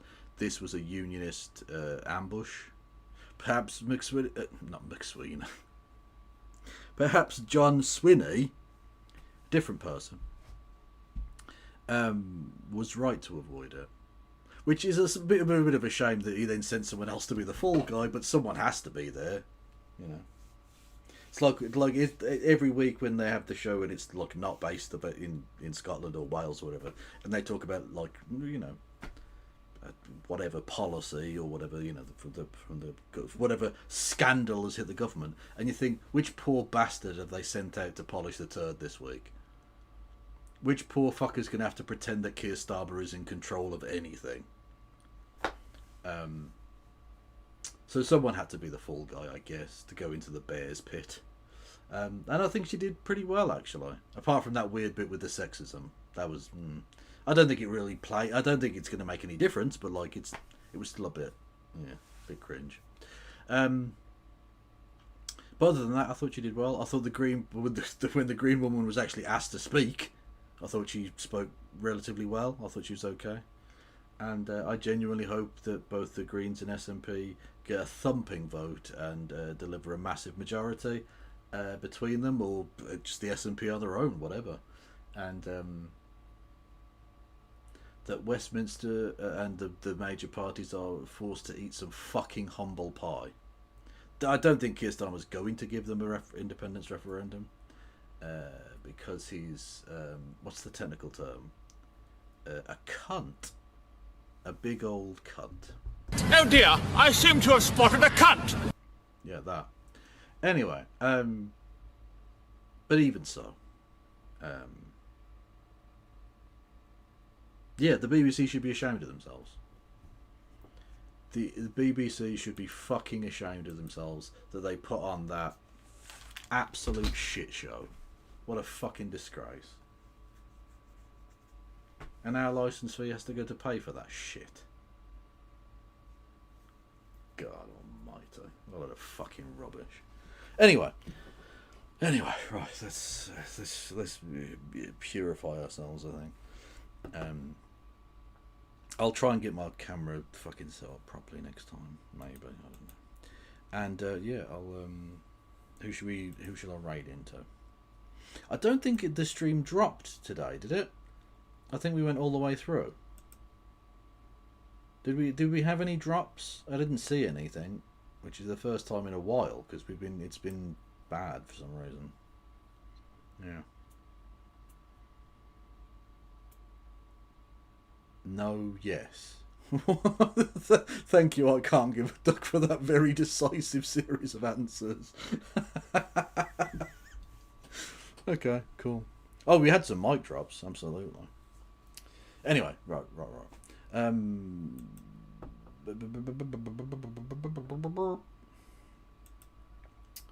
Let's have a look. Let's redirect. I was going to look at the President Sunday becoming a weirdo. Is he pro-Russian now or something? Very strange. I don't know. I haven't watched it, so I can't really tell you a lot about it. I was going to watch it live. Well, not live, but I'll watch it, on stream. Yeah. So I might do that tomorrow. I don't know. Anyway. Yeah, what day is it tomorrow? Friday. I don't think I'm up to anything Friday. Alright, I'm going to send you over to some random geek who's a lurker in the chat sometimes. Go and say hello to them on the YouTubes. And on Twitch we've got watch it, I want to know the drama. Well, maybe I'll do that tomorrow, Viv. Paleontology. What the fuck is that? Paleontologizing.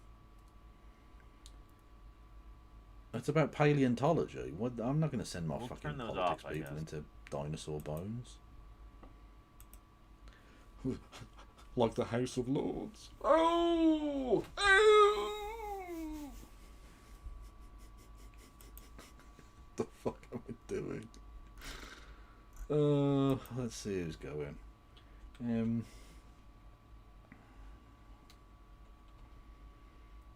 Now, Lux Progressive is going. I'll send you over there. Go and say hello to them. I don't know what they're doing, but be nice. And I will see you all. Is it tomorrow? It's still tomorrow because it's not even 10 to midnight. Thank you all for listening and watching. Hopefully you enjoyed me sans posh bird for the evening. Hopefully I was at least a reasonable stand-in. Who knows? And I will see you all tomorrow for possibly from Drama Slop or something. I don't fucking know. Free Palestine. No pass around.